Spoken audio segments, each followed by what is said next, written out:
Good to get started? Yeah. Alright. Welcome everybody. So today we have a very esteemed guest. He's had a career of well over 25 years in the corporate world. He has started his career at Procter & Gamble. He's launched soaps. He's transitioned into Yum Brands, where he's won massive awards. He's been recognized in Asia as the Golden Tiger Award. He's been globally awarded with the Yum Reels Award, all for his expertise in marketing and advertising. And he's used all of that as a 34th hire in Nokia India. He's transferred to the Finland headquarters. He's taken the Windows Phone with Nokia global in 7 months in more than 40 countries. He's proceeded to have a short stint at Ola, one of India's most prolific taxi companies, rideshare companies. He's then taken that stint and come back to Microsoft. He's operated as their CMO, and he's also been their India head. Incredibly esteemed.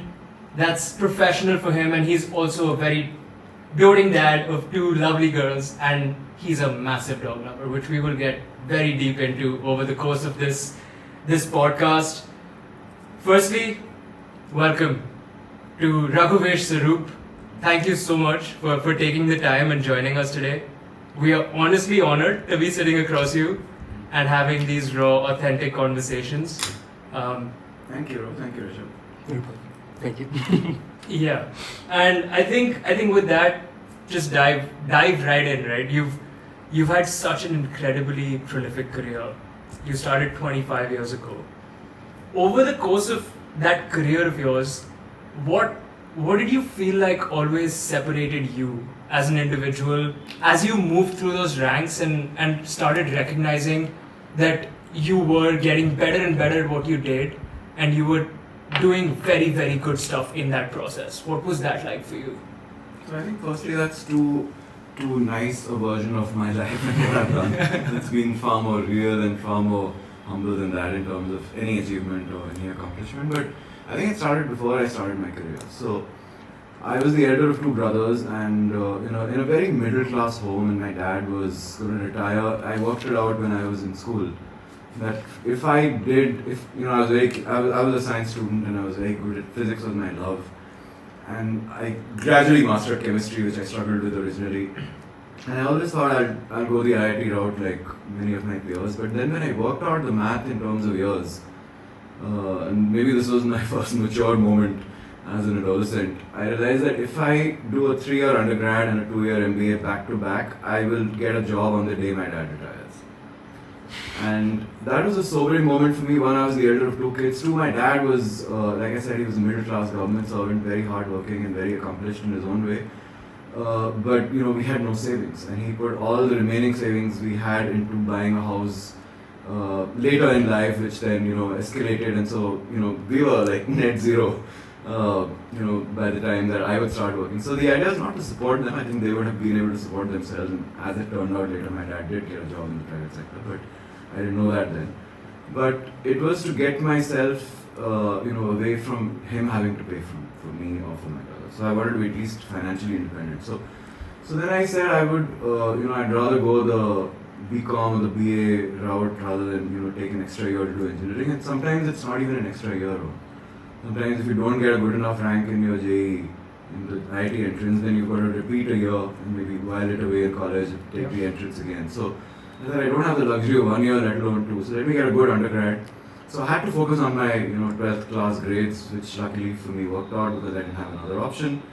And then I got into a good college, and then MBA happened right after. And as I don't know if it's luck or hard work, or to me it's just lack of other options. And I was working on the day that he did retire. He came to stay with us in Bombay for a little while after that, and then he, of course, like I said earlier, got a job. Went back to Delhi. But it was, sometimes you think of people who've, you use the word proliferate. I think sometimes variety presents itself and you don't have the decision-making freedom to consider all choices. And some of those choices automatically become closed doors to you, and therefore you go to the doors that are still open. And even after my graduation, I still had the option of doing either a CA or an MBA, and the same. I mean, how life repeats itself. You don't get a great B school in your third year of. For us, it's a 3-year undergraduate. In your last year of undergrad, then you have to do something else and then take the MBA entrances and B school apps once again. But again, that just by luck worked out. It didn't work out everywhere, but it worked out in a couple of places. So I took those, and so I think it's a matter of it's a combination of luck and lack of choice that got me into P&G in the first place. And I was very lucky to get P&G. P&G was a formative experience for many of us. We learned how to speak, we learned how to write. I mean, I used to debate in college, but even that I did to overcome my fear of public speaking. I was a terribly underconfident kid. I remember there was a community called the SPIC-McKay, which is the Society for Promotion of Indian Culture, Music and something. And Pandit Bhimsen Joshi was performing at this campus. And I was supposed to introduce him, just very unlike the way, Rohan, that you confidently introduced me. I was supposed to do that for Pandit Bhimsen Joshi and then, exit the stage, and then he would start the, concert for which thousands of people had turned up. And midway through that speech, I was so underconfident and nervous that I couldn't continue that simple introduction of a person everybody knew. And a girl stood up and completed that for me, and she went on to become my wife. And we were doing that together. We were friends then too. Not seeing each other yet, but she just effortlessly took it up. And that episode taught me two things. One, don't overestimate your own confidence. And two, when someone helps you so willingly and so nicely and so casually, there's got to be something really nice about it. So I will never forget that about her. We were just friends, but she did that for me, and I think she would have done it for anyone. But the fact that she did it for me was a moving experience for me. So from those days when I couldn't even give an introductory note to a celebrity musician, P&G taught us how to write. They have this one-page memo. It's built on the Air Force memos where pilots don't have the time to read anything more than one page. So everything goes into that one page. The enemy tactics, where the what they're supposed to do, even the secret stuff is all on one page. So P&G practices a one-page memo. So if you're writing a 10-year business plan or your performance appraisal, one page. So they taught us how to write. They taught us how to speak. They taught us how to judge. An ad or even a movie that we've seen just once, and so it was important for someone like me who was still very raw. I was only 22 when I started working after my MBA, and you think you've got a good job and therefore you've arrived, but that's only the beginning of the rest of your life. So you're very raw and you better stay humble. So and P&G sort of embraced us as people with potential, but who hadn't actually done anything yet. So the P&G I'm deeply grateful. I worked there for only 4 years, but each of those years, they actually taught you something. And that's why P&G recruits only at the recruitment level. They don't do lateral hires except for very specialist roles like investor relations or some specific legal. Everyone who's there in P&G basically joined them when they were 22 or 23, right after their B school. So it's a culture that's designed to foster and build you out for the long term. So I'm very grateful for that. You promote instead of hiring, basically. That's nice. That's you've touched upon such promoted instead of being such crucial topics in there. Like throughout, just getting into that first role as well, right? You mentioned things like your dad retiring. You mentioned your confidence piece. So when you were going through that period at SRCC and XLRI, as you were coming out of that, was retiring your dad something intentional that you wanted to do going into your undergrad and MBA, or was that a planned thing in the house where dad wanted to retire and it would only happen if I got a job fast enough?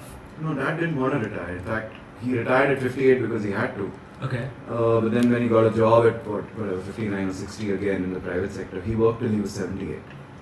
So he had no intention to retire, but it's in those days again, you have to remember this is before, your parents' generation where there was no liberalization, there was no foreign investment. The only jobs you could get were a few select Indian companies and the rest was public sector. Mm-hmm. And in the public sector, things are pretty cut and dry. You're 58, you retire.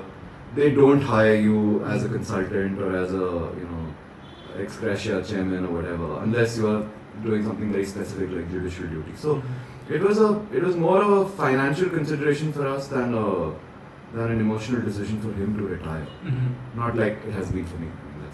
We'll come to that. And was that a rewarding feeling for you? To get that done in time? Yeah. I think when you do something in time that you have to, the predominant feeling is one of relief. And as life is with all of us, you quickly move on when something is done and dusted. Mm-hmm. So I don't dwell on it. I mean, I'm thinking about it now after 30 years, but I've never really thought about this much. It's just something like, it's like the reliable instrument or a calculator. When you punch in numbers, you expect it to tell you the sum. Mm-hmm. And you're not euphoric when it tells you the right sum. It's like, yeah, this is expected. So you do something that's expected, it becomes mundane. Absolutely. Yeah. One of the things you mentioned while talking about that was you had no options. If you had the options and if you were more comfortable, how do you think the trajectory of your life would have been different? And do you think that comfort would, at some level, kill ambition and kill the hard work you were putting in? Look, it's a great question, and I see the the depth in it simply because when you have options, and especially when you have multiple options, any thoughtful person would spend time to think through those options. That's why they're thoughtful options. Thinking through takes time. Thinking through can lead to experimentation, some of which will be a failed experiment and some of which will not be failed but will still give you food for thought for your next step. And some of it can be successful, and you've got to be, again, lucky in terms of how that sequence plays out. It's an experiment that you tried, and I used to paint a lot and I used to sketch a lot, and then when I started working, my wife used to file my paintings away for fear that I'll give them away or lose them. Yeah. And the last one is dated just before I started work. In fact, the last painting I made was when I graduated from B school. I had a little bit of time before joining P&G, and I made one for my granddad. And that's the last painting I've done, and then I've done one like this year. And we're in 2024. So, choices were made even then. Maybe not as consciously as we can talk about them now, and if we are very, visionary in hindsight. Yeah. But I think those choices were made. I could have done economics, I could have done mathematics. I chose to do B-commerce again. I'm saying B-commerce, I'm saying B-com. Just to de-risk myself from the fact that in case I don't get that MBA flat out, then I'll just go straight into a C. I need that career to work out. Yes. So I don't think that flame of ambition would have got diluted or diminished in any way. What could have happened is I would have lost a little bit of time. And I've seen, by the way, over time, plenty of examples where people took time. In fact, when I joined P&G, our APAC head, the one who headed India and Japan and Australia and China and the rest of what is called Asia, was a guy called A.G. Lafley, Alan Lafley, who went on to become the CEO of Procter, the global CEO of Procter, and stayed there for 10 years. In fact, when he left, they brought him back. And those years of Procter are today, by Fortune, called delivering the decade. He's probably been the most successful Procter CEO ever. A.G. Lafley was my boss in Asia, and A.G. had joined P&G at the age of 35 from the Navy, and he covered that trajectory you spoke of to CEO in a far shorter duration than, forget his peers, people 10 years his junior. Okay. Right? So I think time becomes irrelevant over time. It's a matter of us seeing time in a linear fashion because we've lived that journey. But time happens in incidents, in unconnected episodes where you either make it or you don't, and you never know whether you made it or you didn't because that opportunity wasn't evident to you then. So that's why missed opportunities are a tragedy because you didn't know when they came and went. They don't knock once, they don't knock twice. They were there, you didn't know about them, the opportunity is gone. So again, it's a matter of space and time. Time is at the end of the day a physics variable. So to that extent, as they say, the planets line up together for some. But that's again, it's a physics coincidence. It's not a matter of your luck, your hard work. You can have all of that and still not have the planets line up for you. So I don't think those choices would have made me less ambitious, but they could have delayed or changed the timeline. And if fate determines that we will arrive at the same point in time anyway, Yeah.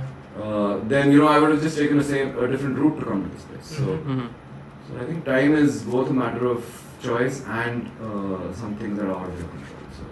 Yeah, absolutely. You touched upon time. You touched upon experimenting. I feel like those traits in itself are so crucial, right? You want to experiment and you want to use your time to experiment enough where you're learning a lot and you're kind of progressing in whatever it is that you do. I think with a lot of that said, Ribam, I'd love for you to touch upon some of the Nokia pieces that Uncle experienced, because that was true experiment phase, right? He was part of something so rapid, and that's certainly something where he would have had to use his time very wisely to get to where he's got. Yes, I have a bit of a long question for you on Nokia, but before I say that, I love how you said time becomes irrelevant over time. I think I'm going to put that on a t-shirt, but Bumper sticker. that's beautiful. So Nokia, you were there for a little over 10 years, 2004 to 14, so you were there at the peak of Nokia, and in your InMobi interview for Mobile Monday, you said this world is moving to, in some cases, mobile first, and in other cases, mobile only. So given that Nokia was very heavily dominant in that market, why did the reign come to an end? Did that change your outlook on what it takes to be competitive in today's world over the course of many decades? And do you think that's a cycle that will keep repeating itself, in the sense that we have Apples, Googles now, which are massive companies? Will they also come to an end at some point, or have they crossed some kind of barrier after which you just don't fail at all? And if yes, what type, what defines a barrier like that? So I'll tell you about, before I answer that question directly, I do have a direct answer for you about Nokia, but before I answer that question directly, imagine a graph where the growth curve is not a continuous line, but it's a series of curves that start and end, above that start and end again, above that start and end again, above that start and end again. And my career has been a bit like that, but it's indicative of life in general, because the normal curve does exist. Things are born, things grow, things die, and that's a phenomenon of nature. The normal curve is not something that we've invented mathematically. But having said that, there are normal curves that begin where the earlier normal curve ends.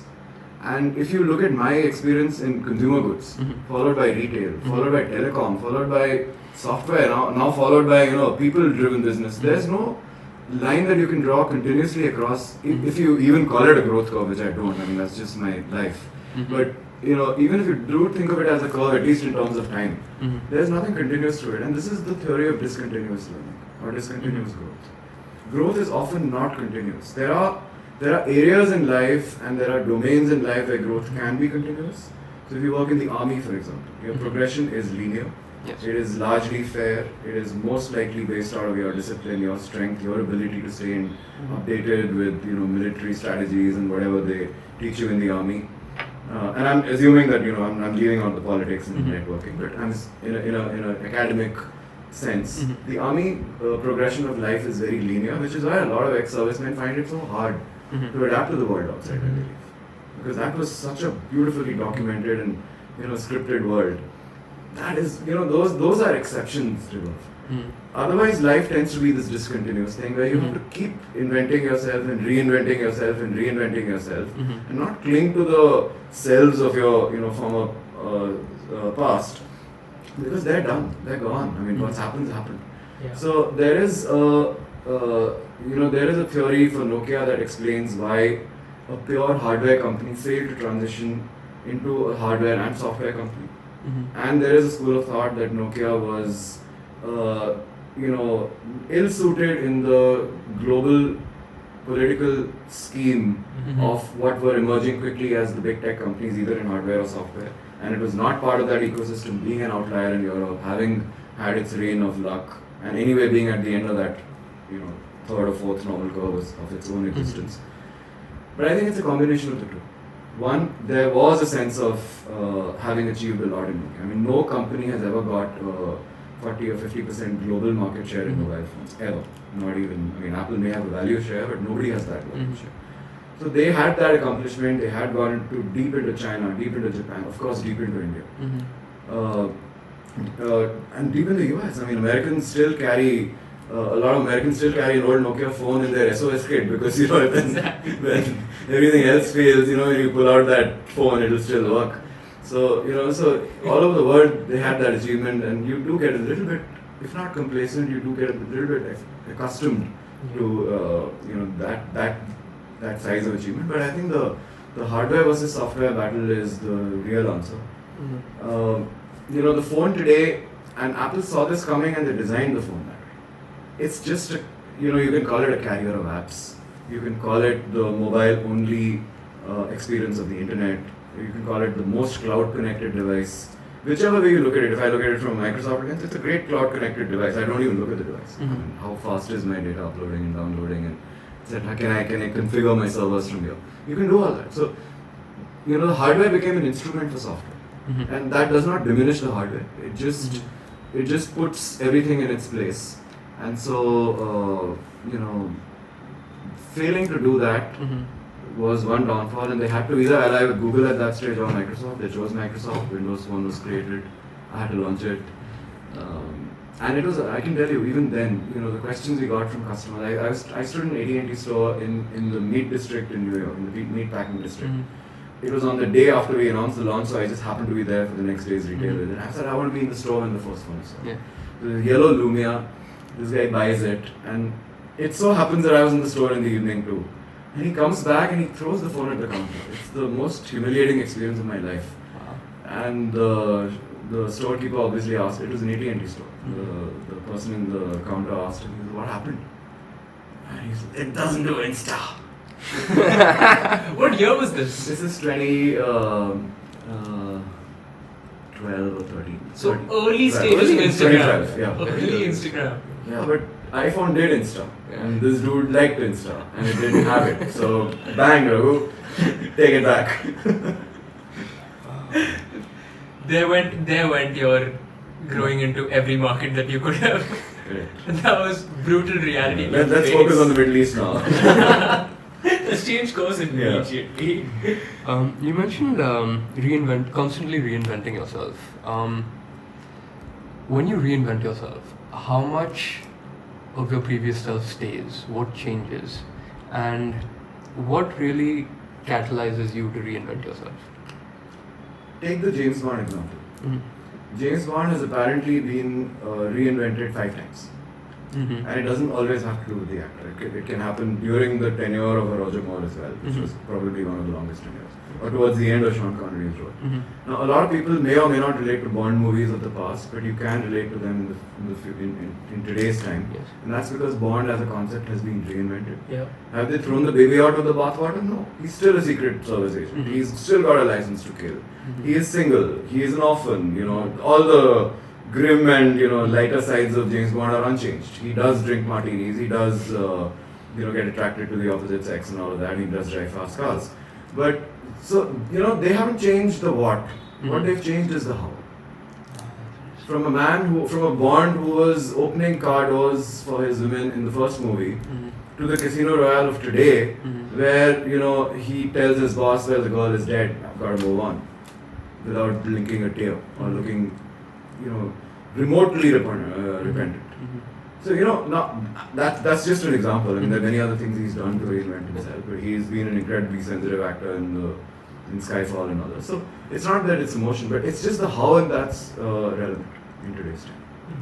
So I don't think I don't think I can change the core of what I am, even if I try, or you can, River or Roman. It's how you are, and that's why a lot of people when we are who meet us when they're older. Remember how we were, or said the same things, or had the same, eccentricities, even as children. So, we don't really change with time that much, but the way we treat the world and the way the world treats us has changed. And so we're actually different people at that point. We're not newer versions of that old version. We're just different people. I love that. I love that you always focused on your almost like your personal growth, right? In this reinventing process, you knew that it was much bigger than just a minuscule, I need to invent myself for a short period of time. You always thought long term, and that speaks volumes to, I think, what you've done in your career. I feel like there's a couple of places I want to touch upon when it comes to reinventing. One of the first few is you decided when you were at Nokia to move to the Finland headquarters. Firstly, Finland, happiest country in the world, speaks volumes to why you're so positive. But with that, right, you decide to make a move to Finland. You have a family with 2 young daughters. What kind of thoughts were going through your mind with that reinventing or that transition? And did it come with any fears, apprehensions? Maybe for you, or maybe you were thinking for your family as well, right, in that move? Like, how did that play out for you? So, Urvashi and I, my wife and I thought about this and talked about it a lot. It was, again, much of what's happened to me in life has been accidental. So I did some stuff in India which got me, because I used to work on the slightly lower end of the mobile phones for rural. In fact, I still remember I was in a village in Gujarat and I gave this Nokia phone to a guy, to the village headman. I had to go through him, right? He wanted to see, what is this new technology? First show it to me. So he picked up the phone, and you guys will not relate to this, but he says, where's the dial tone? So I said, this phone has to have a dial tone. I never thought of that.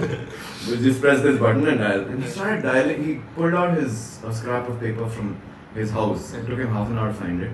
And he dialed a number. That was his daughter. She actually lived only a few 100 kilometers from where he lived.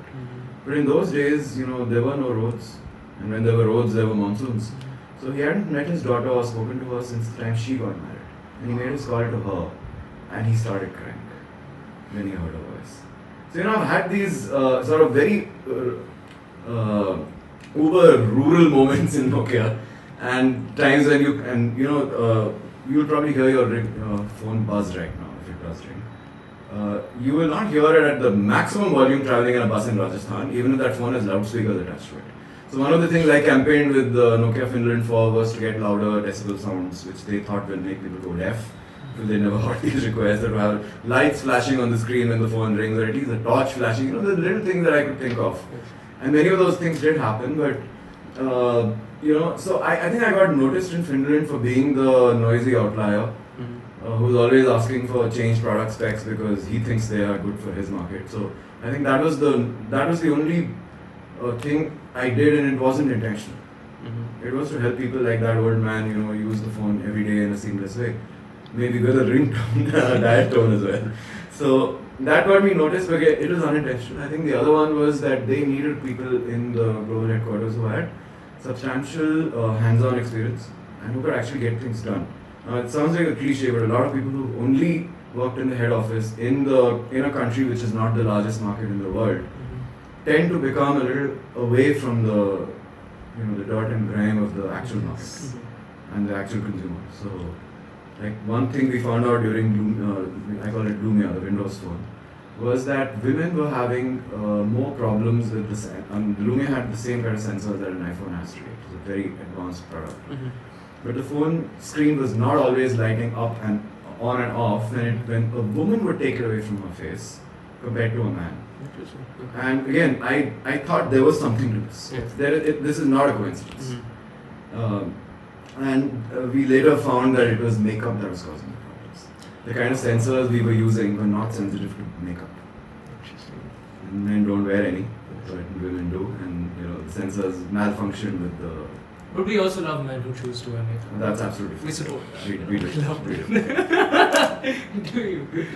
Do you again, I feel like every time you give us something, it comes with a lot of very, very nuanced nuggets of wisdom. I don't know about that. There were two things here. Firstly, when you're having that interaction, right, with that old man, and you're seeing that this is somebody who's struggling to connect with his own daughter. You come from a good background, you've got a lovely family. What's going through your head in terms of just how privileged we are? You've of course earned it, right? And how privileged we are, how grateful you are in that moment, just being there and realizing that you have your family by your side and you're standing across an old man who's struggling to speak to his own daughter. Yeah. No, I think and coming back to your question about how we and why we moved to Finland in the first place, I think it was a tough decision for us too. Yeah. Fortunately for us, my wife was doing her own consulting practice with a partner. She had left full-time employment so that she could spend more time with our kids. And again, that was a conscious choice. She's way brighter than me. She's way smarter than me. She had a way better career than mine was. And she was a consultant in KPMG, set up IDBS, was bank in India. We should have it on the podcast. We should. So, you should. And, so for her to be in that point in her career at the time where she had a partner in India and she could actually step away from her own practice was something that she was open to doing. Mm-hmm. So I needed that validation before I could have made that decision for them. For my kids, I spent a lot of time abroad as a child. My dad was in a transferable job, so I went to school in Germany for the first time. I was the only brown kid in a German school.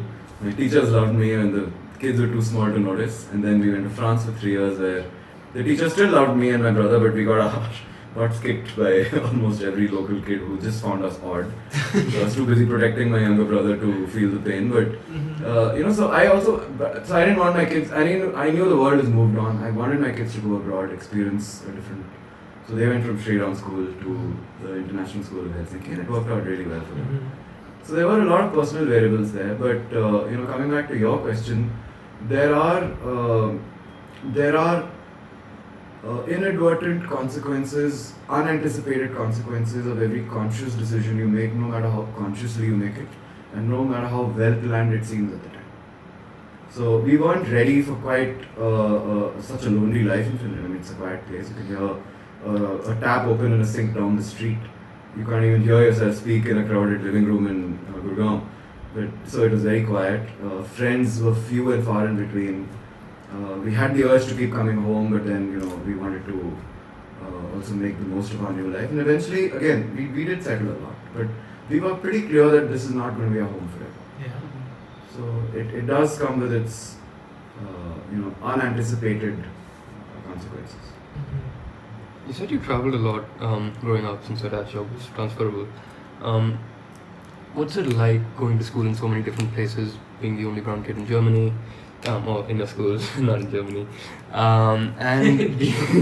And do you think that moving around so much makes it harder to have very deep friendships at that young of an age because you keep on moving, right?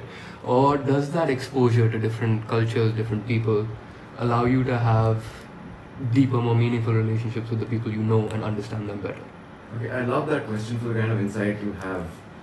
It does prevent you from making very good friends. At least early in life, I've gone to 6 schools, and you don't know whether you're going to change that school at the end of the year or you're going to stay here for 2. So there's a sense of impermanence, which I've come to live with over time, and it serves me well today because life is impermanent. Every change that's coming is kind of unexpected, so you better be ready for it. But I think in addition to being comfortable with that sense of impermanence, the cost is that I did not have a best friend till I came back to Delhi in class 8 and then I stayed on in that school till class 12. So, my best friend today is from school. Oh, okay. And I have many other really, really close friends, but they're not from before. Whereas my wife, for example, her best friends are from kindergarten and class 2 and class 4, and they've gone on school trips together in junior school and all that. So my brother and I did miss out on that part for sure. So I love the insight behind that question. Okay. What it teaches you, or force teaches you, is adaptability. Yes. Your life has changed. Get used to it fast. Did the impermanence help you to be more present and live in the moment rather than thinking about, oh, no point making friends and I might leave by the end of the year? Like, did you appreciate everything a lot more in the moment Absolutely. than most people? Kids don't think like that. Yeah. Kids do live more in the moment than adults do. That's true. Yes. It's only when you become a husband, a parent, a wife, a son of older parents, that's when you actually start to try and at least avoid the big ones, right? Yeah. Dodge the big bullets. So kids don't think like that. They do live in the moment, So I don't think it was very effortful either for me or in the next generation when my kids went to Finland. They never asked us when are we going back or here for another year. yeah, they would panic a little when my wife and I would sit them down and they would ask, "Are we moving again?" We said, "No." Okay, then it's fine. But there was no That's so fear. sweet. Yeah. And when they did come back, also they adjusted pretty well. But you do have a sense of impermanence when you really think about how long have I been here. Yeah. Mhm. It's the look back that gives you a sense of impermanence, not the look forward. And if you haven't got your roots dug in a certain place, Mhm. you start to feel a little impermanent Mhm. till such time that those roots are dug in and then you feel permanent till they are uprooted again. That's interesting because that experience that you had very early on, it seems like a really good experience. Like it's good to get the other perspective on things because I think Rohan's similar story. I've been in the same school for 14 years, and I've known him for 15 years now. We've been customers for 15 years, There you go. and so the first environment change for me was university, and it was rough. The first time ever, right? And so I was just trying to understand if having that at an early age, when you're a lot more adaptable, you don't like things just happen and you're growing and you're learning at a much faster rate. If that changes things, so that's very interesting to know your perspective on these things. Yeah. No, I actually I love that because you had that yourself, a lot of the impermanence, but also your kids have had the impermanence, right, as a byproduct. I'm sure with that impermanence you've had to deal with it for yourself, but you've also had to think about your family and how the Absolutely. impermanence impacts them. Yeah. So in those moments, like, how are you're making these conscious decisions, but with that impermanence piece, how do you as a parent think about your kids going into the move to Finland? And I want to dive into a second big move you made, but I'd love to hear a bit more about what you're thinking about for your kids in those situations. So I think one, and again, coming back to your point also about privilege, this is a lottery you win at birth. The people who are watching this or who will watch or hear this podcast Hopefully or will watch. video would have won that lottery at birth. The three of us have won that lottery at birth. Had I been a rickshaw puller's son, I wouldn't have been in Nokia. I would not have gone to B school. I would not have gone into Delhi University. I would not have, 3 cameras pointed at me right now while I talk about my life. Even though that rickshaw puller's son's life may be more episodic and more full of learning than mine. Yeah. But this is the accident of birth, and those who have it cling to it. Those who don't have it will never have it. So it's an incredible divide that nature has created for us. But having said that, what the kids went through in the early stages. I mean, Kashi was very young; she was only 9. For her, it was a welcome and adventurous change. She made friends. Again, a little bit more slowly because the class in Finland has only about 20 kids in it. Yeah. And if you're a girl, then there are only 10 girls in that class. So you have 10 friends to choose from. Contrast that with Sri Ram School, where you have 40 kids per class and there are multiple sections. So you have like 300 to choose from. Yeah. Here you have 10. Mhm. So I think we sort of went through that journey with her, but ultimately the friends she made are still her friends today. So she made lasting relationships. With Kairi, it was a little easier. She was a more social kid, and she was also 2 years older. So also she went into grade 6, which was like a senior school. Yeah. Kids were treated differently. You were not a child anymore, and luckily both my kids were they had something working for them. Which again, when you look back in hindsight, you don't join the dots. But they used to go to music school a lot. Yeah. And Kairi learned how to play the guitar and the piano, and Kashvi learned how to sing really well. And when they went to Finland, Kashvi joined the choir, the school choir, Kairi got into the school band. They both did dramatics. So it's the softer elements that help them adjust to the school, and not just being a teacher's pet or having 3 friends. So you've got to fit into the fabric of a place's culture, and that's what I'll talk a little bit more about Microsoft as well. And to me, that is the crux of your question also. It's great to be adaptable. Yes. It's great to jump into change. Yes. But if you don't change yourself, that place will not change itself for you. And that change is a culture change. Mm-hmm. Yes. Yeah. So again, you're not a previous better or different version of yourself. You're a different person. You've got to accept that. Interesting. The change piece it's almost evergreen in that we're all in some capacity changing all the time, right? But people don't always take the time to reflect on the changes that are happening in their life. Yeah. Is that something that you always just made a conscious effort to recognize that there's significant change going on in my life, and this is how it's going to be. Look, when there's significant change, it announces itself in the most obnoxious of ways, and it's generally a negative change. Yeah. But when it's not, I don't think I'm conscious of it. I'm not a change observer. I'm not a time chronicler. Things happen. Sometimes you get a window of action, which I have always taken, and others have ignored. But that's not a distinguishing feature or an accomplishment in itself. Yeah. Like many times in life, I've accepted the first job offer I got, which took me to a different industry. It's not that I planned to be in retail after selling soap, Yes. or that I planned to be in telecom after selling pizza. It happened. I mean, that was the first really good job offer that came my way. I wasn't really looking. Both times I took it. So, it just happened to take me to a different industry. Yeah, exactly. You touched upon job offers and taking the first ones, etc. over there. You had another change in your life, right? I touched upon Finland, and you seem to have learned a lot from that Finland experience. You then were pulled in 2016 to join Ola. Yeah. And you were pulled in directly by Mr. Bhavish, right? Yeah. When that happened, they asked you to come to Bangalore. You were pretty well settled over here in that moment. So, when that move is happening and you're getting pulled in by one of the fastest growing startups in the country, what kind of factors and variables are you considering? One, to make that decision, but then two, also now your family is much older. Things have changed a lot from the time that you moved to Finland, right? So how did you adapt to that change? Even though the stint may have been short-lived, but you still had to make the entire transition, right? I know, that was a tough one. I think there were two things. In this case, there was actually a push. Nokia had been bought over by Microsoft. Nokia was shunted into the devices team of Microsoft, which was itself not the core business of Microsoft. Yes.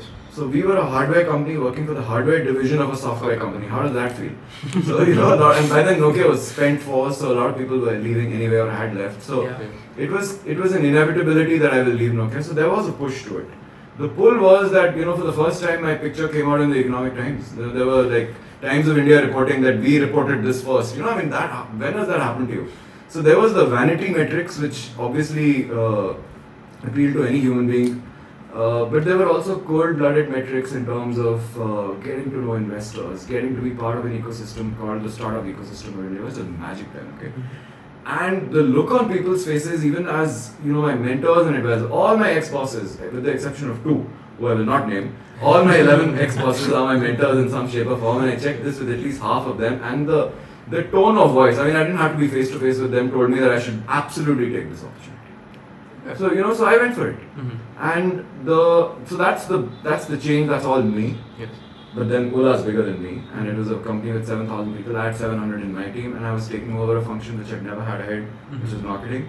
And all the categories, which had never had category heads, a single category head either. So you can't handle 7 categories in one marketing function, 8. So I had 8 meetings a day minimum. Can you imagine? 8 meetings a day were like a given. And then you have some more, then somebody else wants to come in and chat or something.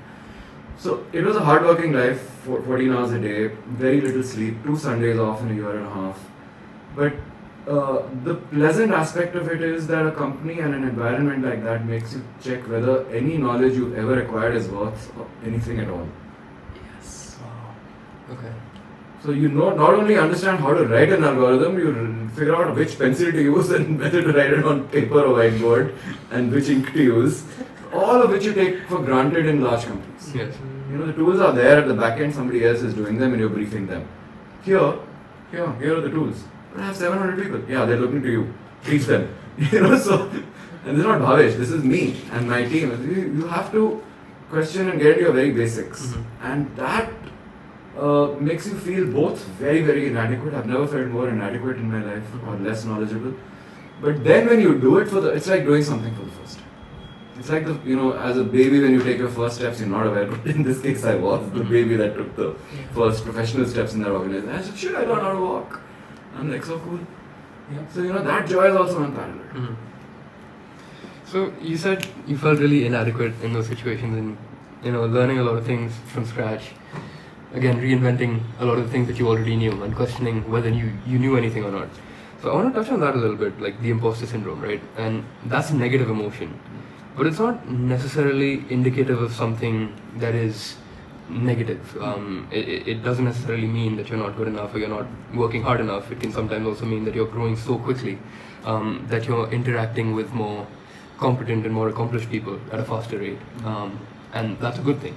So how do you differentiate whether the underlying reason for what you're feeling is positive or negative, and then how do you deal with that imposter syndrome and how do you navigate that? Again, great question. I think the imposter syndrome for me has always meant that I'm actually fooling myself too. Oh, interesting. You can be an imposter to others, but if you're being an imposter to yourself, either you're a really good actor or bullshit is your middle name, neither of which is the case for me.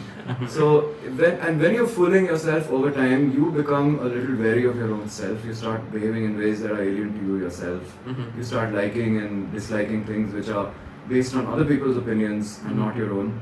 So it's not hard for people, I was 45 years old that time, or 43. I mean, it's not hard for you at that age to figure out that, you're fooling yourself and your heart is not in what you're saying. So I think that's one, it's a pretty measurable KPI. You know in the morning when you shave every morning, I'm being an imposter, I'm kidding myself, who am I kidding?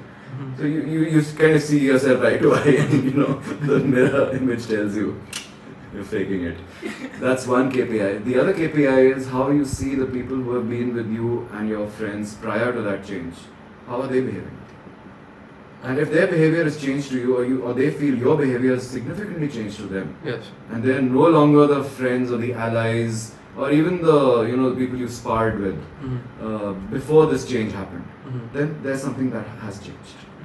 And they can judge whether you are being true to yourself or you're just trying to be true to a place that you're desperate to belong in. So one of the keys would be to find the right type of people and keep them close to you and go with them. It's actually like for you, it's to stay in touch with Rohan as you change, Yes. the course of your life. That'll be tough, but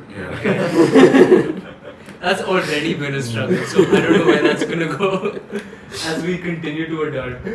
The imposter syndrome piece is so interesting because everyone faces it, right? In some capacity, you could be a school student, a college student, you could be in your adult life, you could be going through mental health issues. Imposter syndrome persists somewhere within you, right? You're always thinking about, am I good enough? Is what I'm doing good enough? When it came to you specifically and navigating your own career, friends, family, was there some kind of low point in that where you felt like I don't actually feel good enough? And how do you come out of thoughts like that based on where you were in life when that happened? Yeah, so a really good friend of mine talks about masks in the context of that person's life. How that person always wore a mask for a certain phase of that person's life. Now, we do wear masks. We do wear masks as parents. For example, if you have, like my parents never told me they had financial difficulties. That mask was on. We've never told the same to our children, and every couple goes through this. Yes. And there are other, discussions that a mom and a dad will have, which they would not necessarily want to have in front of their kids. Yeah. And so, parents wear a mask. As kids get older, I have realized to my utter disappointment that my kids wear a mask when it comes to including me in certain conversations or my wife. So, we're getting our payback for what maybe we did initially. So, we do wear masks. Some of these are social masks and are therefore acceptable. For example, if you meet a friend of yours wearing an outfit that you think doesn't really suit that person, you're not going to say, oh my god, you're looking like an ostrich. You actually say, yeah, that's really cool, or you choose not to comment. But so those are social masks and that's part of life. The harder masks are the ones that you're forced to wear in order to deceive someone or to keep them innocent. Okay. And that's both a responsibility and a curse, because as a senior executive in a company who's responsible for financial decisions that will affect investors and employees, Yes. you will wear a mask. Yes. Wait till you get funding for your startups. Yes. You're not going to take off your mask in front of your investors and say, I'm totally screwed this month, the bottom line sucks. Yeah. You can't do that. Even if you do it, you'll put it in a way that, the mask is partially on. Yes. And that's not to show your feelings, it's actually to, keep that relationship professional and rational. So we do wear masks. Family is definitely included in that partially. But I think there's got to be some people with whom the mask is always off. Your life partner, your closest friends. In some cases, it could be a brother or a sister. In some cases, it could be a parent. In some cases, it could even be a sibling. It may shock you to know this, but some parents are very close to their children. So, but again, these could be different spheres of what is your life. Yes. There's a professional confidant that could be an ex-mentor or an ex-boss. Mm-hmm. There's a personal, and by the way, your wife could cut across all three of these, or all five of these stages, and mine does. But there is always someone with whom you've got to be comfortable taking the mask off all of the time in all the deep shit moments. Yes. And that only strengthens you, so and I'll talk about this later if you remind me about the Microsoft system of evaluation, what it's taught me about life, the 333%, so I'll come to that. But asking people for help by taking the mask off is not a bad thing.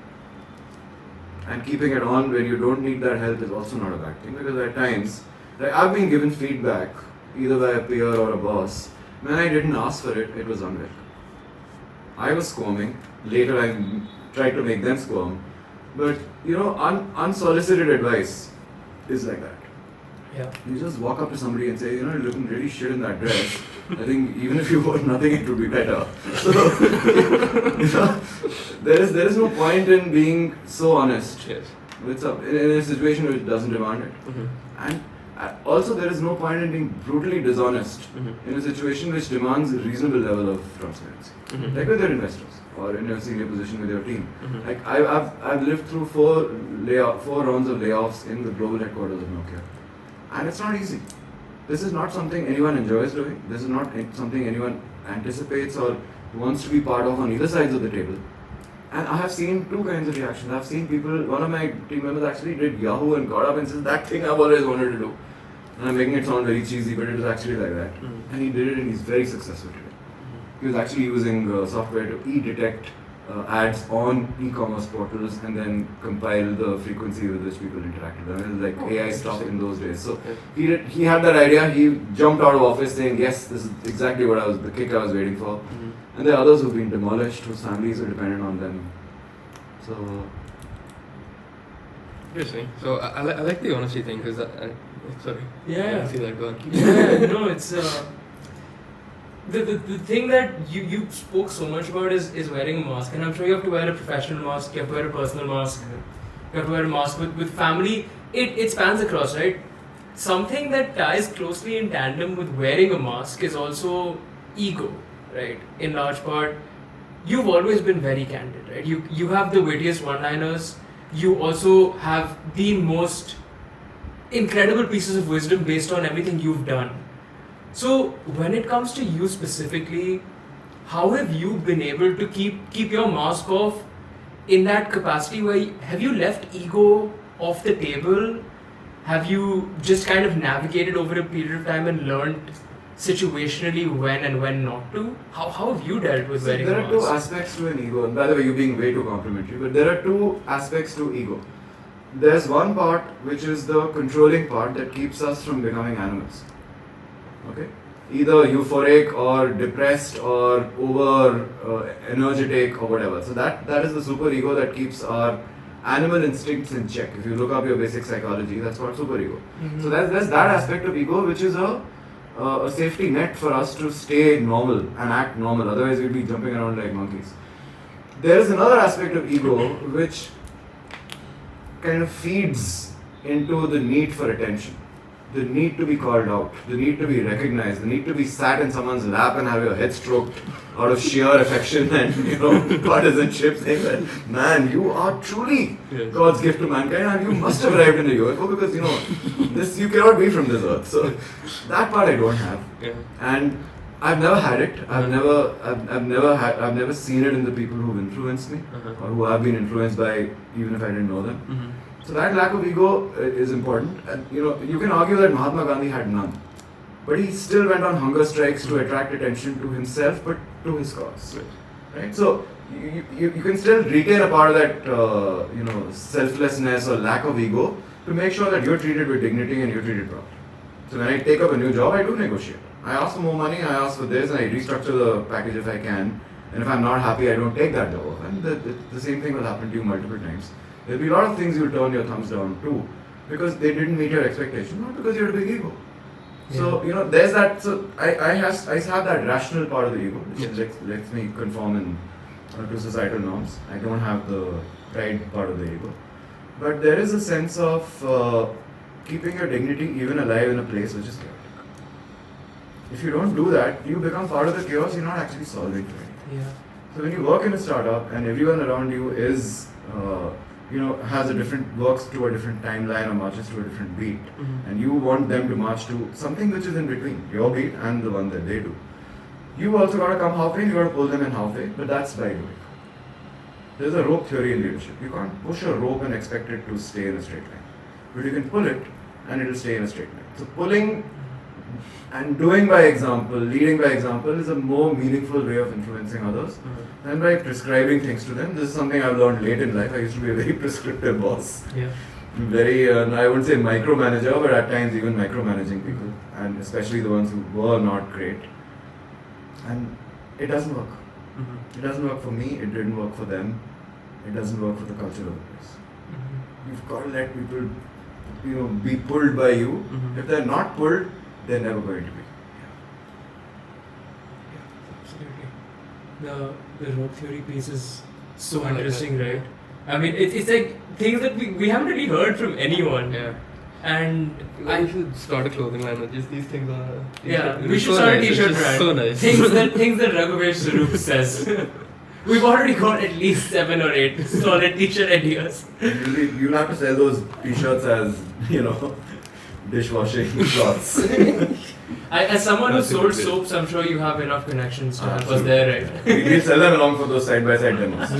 एक तरफ aerial, एक तरफ tight, देखने कौन सा ज़्यादा सफ़ेद बनता है? अब आप कपड़ों को 2 टुकड़ों में काटें. Oh my god, that's incredible. As someone who has extensive background in tech, Microsoft, and someone who's really fond of art and really good at art, what are your thoughts and feelings about this Gen AI revolution in art? So I guess start by what is art? Does what these models are doing, like DALL-E, does that constitute as art? Or does art require some of that human feeling, some of that human beauty? Can that be replicated? And what does this mean for the future of artists? Because we saw something like this with chess. We've had models that we've beaten chess, so to say. But that hasn't taken away from the beauty of watching humans play chess. We don't watch models play chess, we watch humans play chess. So would it be similar with art? So I would have had a very different answer, but after leaving Microsoft and having been influenced by more people that I've met, I've become a little bit more aware about my soul. It's not something I knew a lot about earlier and was not even willing to think about. Yes. And once I saw, my wife does a lot of physical activity. She exercises in the gym, she does yoga, she does cycling, and she also does Katha classes. One day she was, 1 week I saw her doing a lot more of everything. And then she had a Katha class. So I said, why are you doing this? You've done enough exercise for this week. And she said, no, this is for my soul. Dancing is for my soul. And then I had another experience, and then, a friend and I were talking, and I was just listening about how, you do things for the soul, and how the soul is a form of energy, etc. So, for me, art is an expression of someone's soul. If it comes out through an iPencil on an iPad, so be it. If it comes out on canvas with brushes, if it comes out on a pencil, even if it's not a great representation of that person's soul, it's still an expression. Yeah. Music is sweet in any language, they say. So, why judge the quality of the soul by the quality of the output or the medium of it? So I think AI will not dampen that in any way. In fact, a lot of my sketching ideas initially when I restarted, I actually asked ChatGPT-4 to render images of, dinosaurs in a theme park.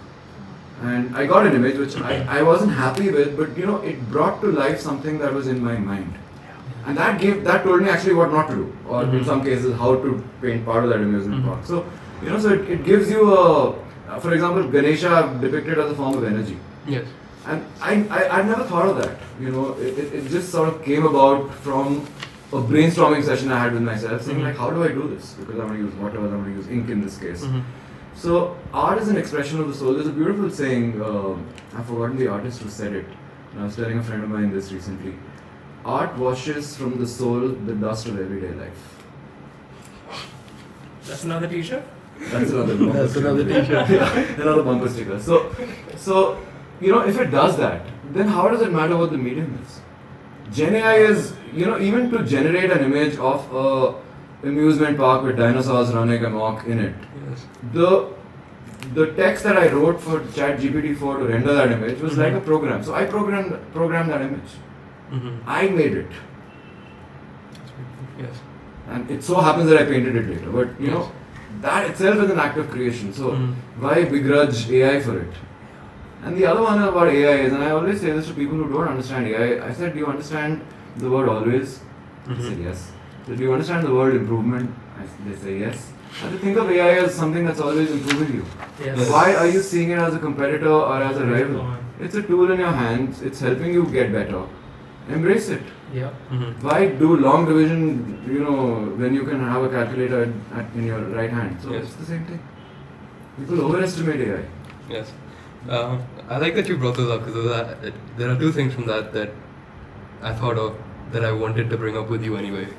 When we were going through your LinkedIn, we came up with the post that you just mentioned, Okay. the drawing of Ganesha that you had. And over there, you were just talking about the soul, and in that post you mentioned, what is the source of spiritual energy? So, it seems like you're a spiritual man. What does spirituality mean to you, and what purpose does it have in your life? Okay, firstly, I'm as spiritual as a bottle of single malt whiskey. Okay? That probably has more spirit in it than I do, but I've become more aware of it. Probably since I stopped working at full time, because I get very immersed in what I do. Put it that way. If I when I was working, when I was a student, I was very immersed in studies. When I was a boyfriend wooing my wife, I was very immersed boyfriend. Yes. When when my kids were born, I was very immersed father.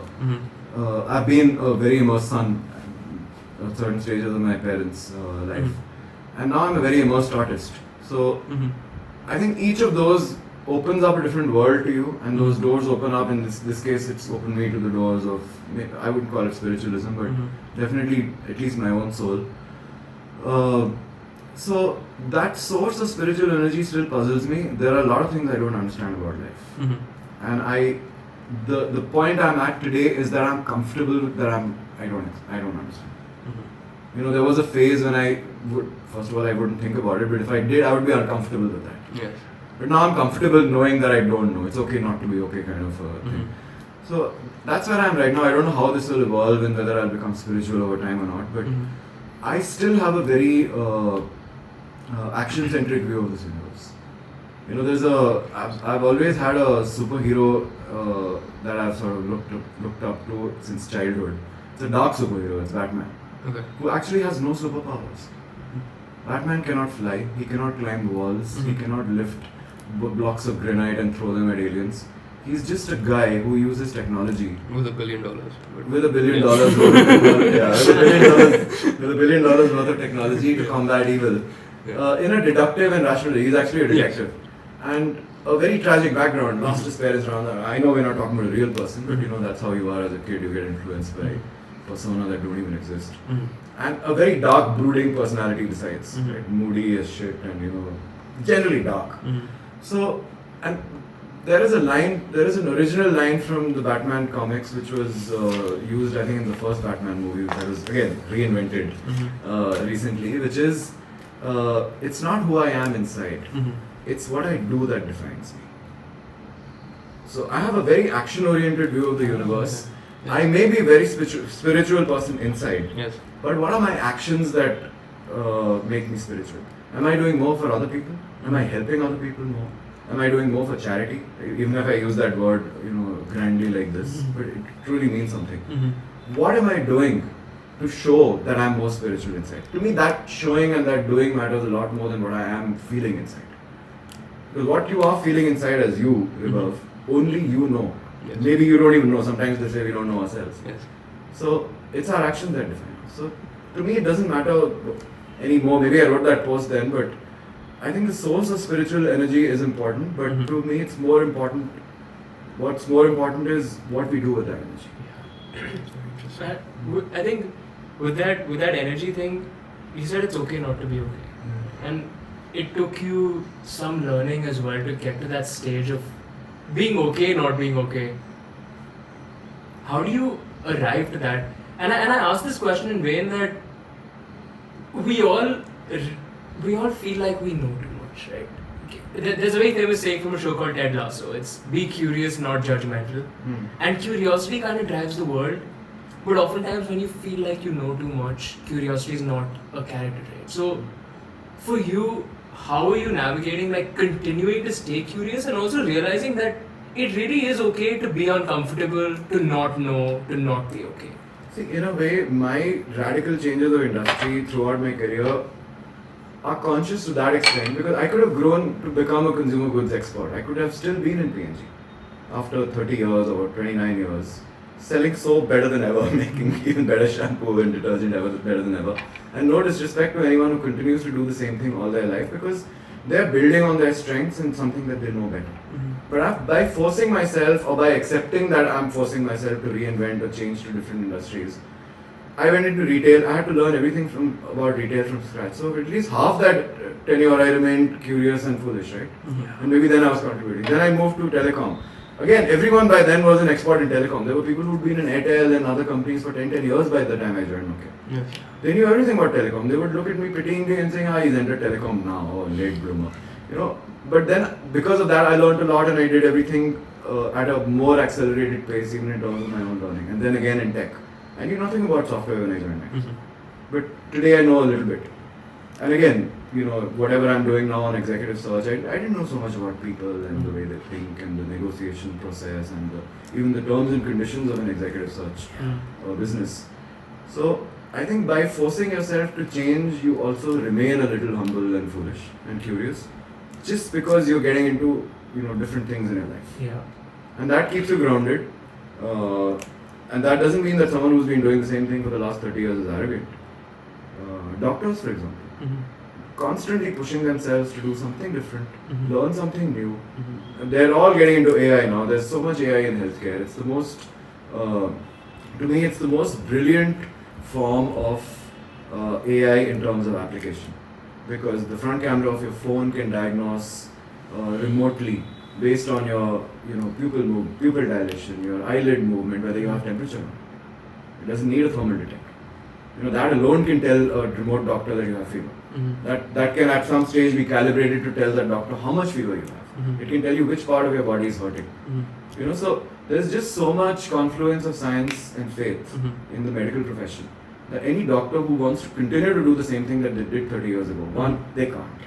I mean, there were no MRIs 30 years ago. There were no CT scans. There was not this kind of robotic technology for surgery assistance. So they have the tools and they keep embracing them. But even someone in that profession who was actually qualified only to do one thing in his or her life is constantly learning and relearning and upskilling. So the minute you do that, you're sorted. Your ego doesn't build, you remain hungry, you remain foolish. Foolish, right?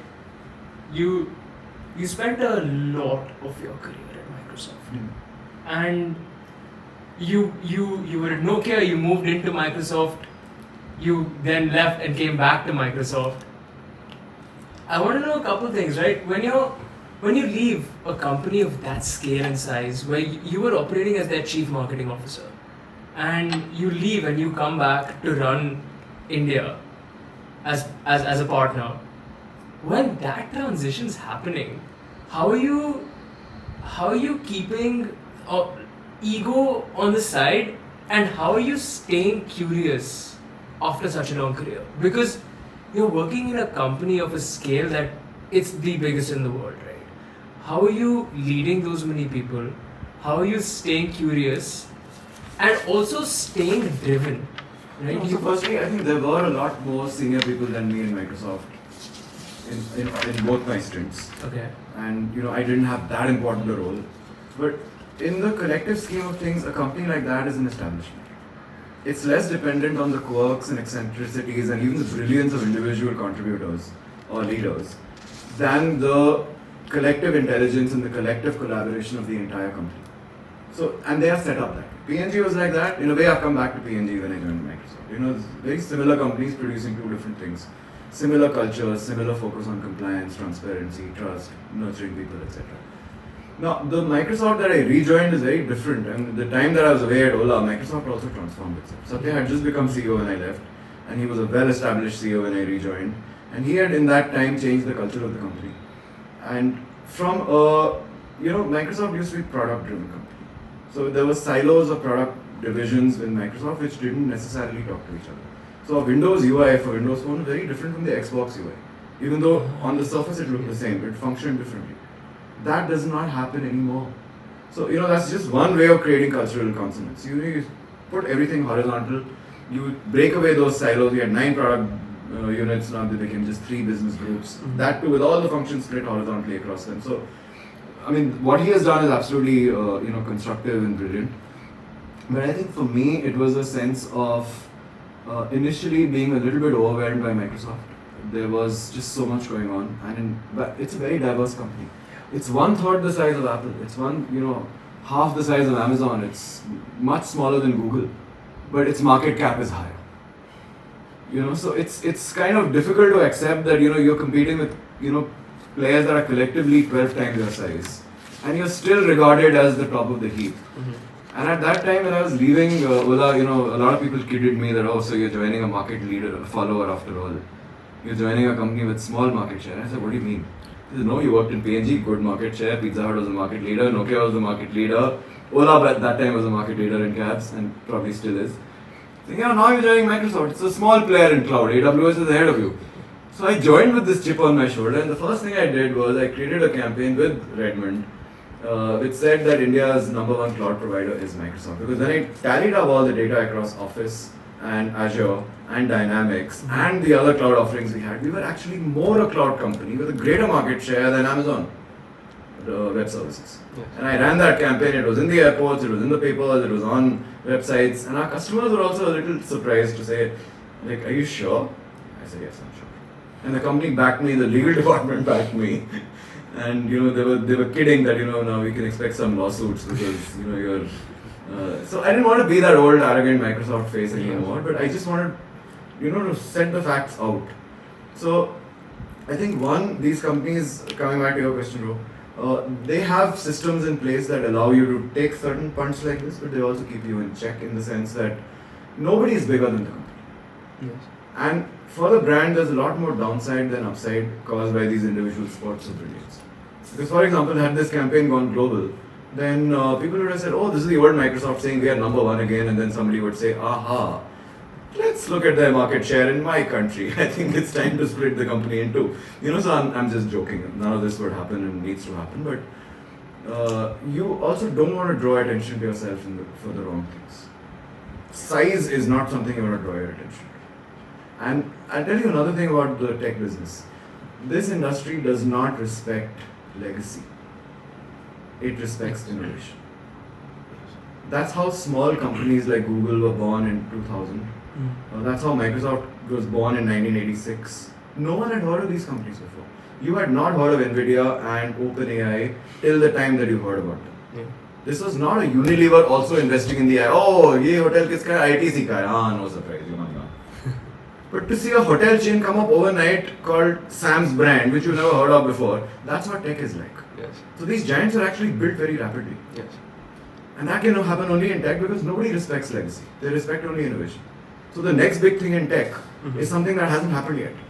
But when it happens, man, you'll hear about it. So I think it keeps you very humble, and you're a small part of this big machine. Yes. I think the tech itself, with just like they say that mobile is the true test of any application. Because the way the mobile hardware works today for any application is even more reliable than your PC. So it's mobile grade. And that's why it's a mobile only world. And in the same way, companies like Microsoft test their software even rapidly now using AI to an extent where it's near perfect when it comes.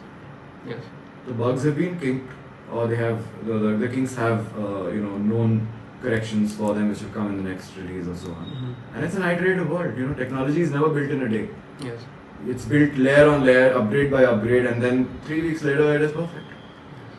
So, there's a lot to learn. Also, the other thing that amazes me economically about technology, about software, is that it's a resource that has no supply chain. Yes. Through COVID, the one industry that grew 40% year on year was the SaaS industry. Every other industry could have grown 40%. Devices, for example, PCs, everyone wanted one. Everyone wanted this kind of setup that you have today for this interview. Everyone wanted during COVID for normal work. Didn't have it. No tripods were being made in sufficient quantities. Laptops had run out of chips. Phones were not available. Can you imagine? Mics and cameras were not available. Yes. Software, you just copy and paste more and more and more code. Yes.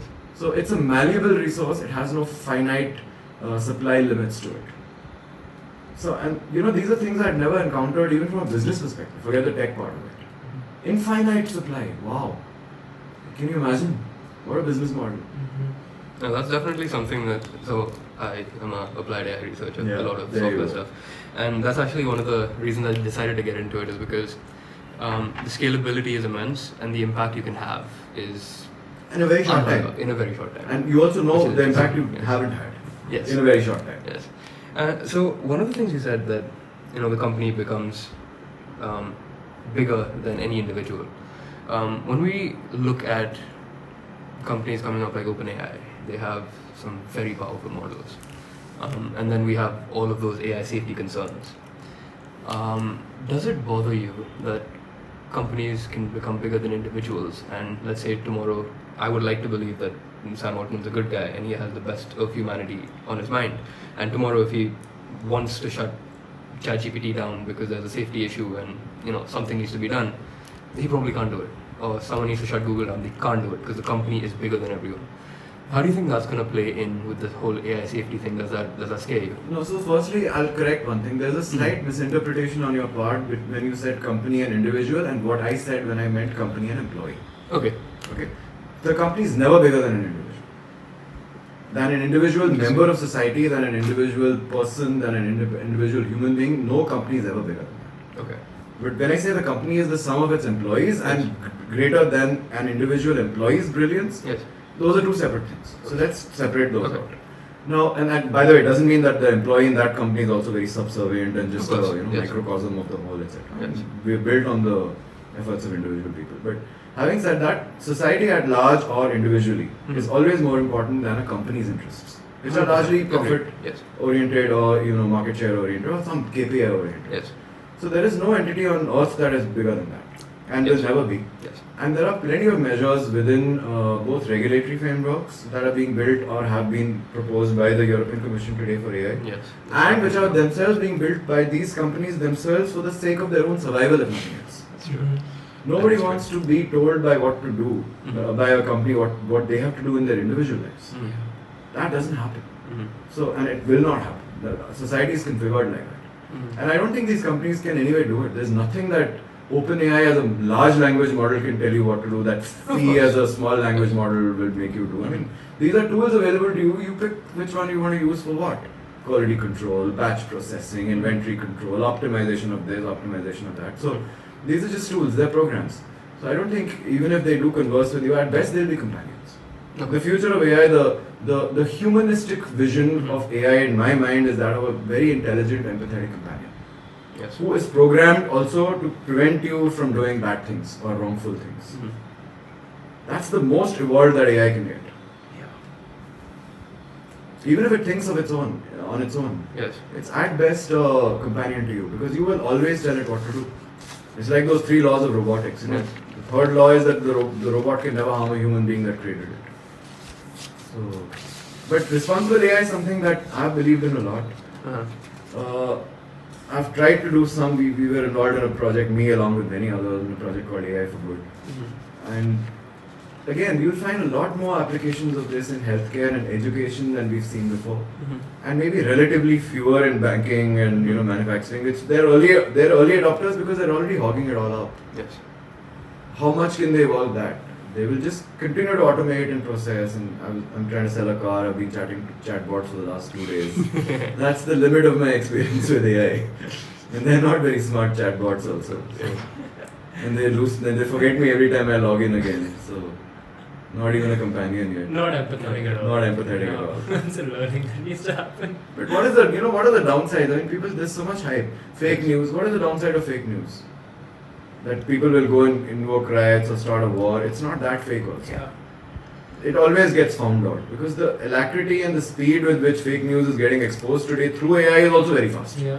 So there's agent, counter agent, all happening at the same time. So if nothing else, it can create a little bit of confusion. It's not actually going to spark off a riot or a war. It'll just create that momentary confusion, and then you realize, but I'm getting conflicting news. Must be wrong. So That's true. That's a healthy, optimistic view. I like that.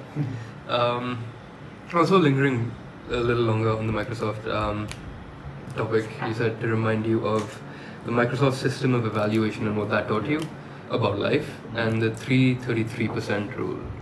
So, what is that? Thank you for remembering. Of course. So every company that I've worked in has, at best, an assessment a system that comprises of two things: your performance and the company's performance. And as you rise, the company's performance might even become larger in terms of weightage than your own performance. And truly, if you're a CEO of a large company, then your own performance is actually relevant. It's how the company performs that is actually an indication even of your performance, because you're the leader. Microsoft has split this into 3 different buckets. And it took me a long time to understand it, and I think a lot of people are still grappling with it. 33% of it is the performance of you versus your own goals that are either assigned to you or set by yourself. I will sell 100 servers this year is a goal that has either been assigned to me or I've set for myself. I will sell 20 petabytes of storage and infra, whatever, and a combination of this. That is only 33%. That is actually all your life. That's your day job. That's what you're like struggling year on year, month on month to beat. Not year on year, sorry, month on month to beat. That's your quota. 33% is based on how you have helped others meet their goals. Your 33% is your goals. The next 33 is how you used your time to meet their 33%. And it has to be endorsed by them. And these are peers. These are not bosses or subordinates. It can be, but largely it's peers. And that to peers from, like if I'm doing marketing and sales, then it's got to be maybe somebody from customer support. And that person has to say that, all this is possible. The 3 accomplishments, Raghu made it happen for me. Okay, so straight away, you're down to 33, plus 33 of somebody else. The last 33 is even more interesting. It's the number of resources you leveraged to help meet both your goals and the helper, the one you were helping their goals. So, you're encouraged to help others and get help from others in addition to meeting your own goals. Now, imagine if life was like this. That 33% of the time we are spending on meeting our own requirements, whatever they might be as individuals, as human beings. 33% of the time you're spending on helping somebody else. Selflessly and, with absolutely no dilution or, confusion that this is actually going to benefit you in any way. It's a selfless service of somebody else. Yes. And the last is of you seeking help from other people for either that friend or for yourself. How different life would be. So, and that is what creates this establishment where people say that, fine, you are so obsessed about your own goals and you think that is going to help you meet your quota and make your money. Well, it's only 33%. Now go help somebody else and get help from others, and then you are a full, contributor. And when everyone is doing this, what do you think they do? When you get your quotas, the first thing you do is, okay, I've got it, I've understood it, now who can I help? Okay? And who can help me? Yes. You're suddenly looking for 2 kinds of people. Yes. And so what happens there is a gridlock of good intentions. Yes.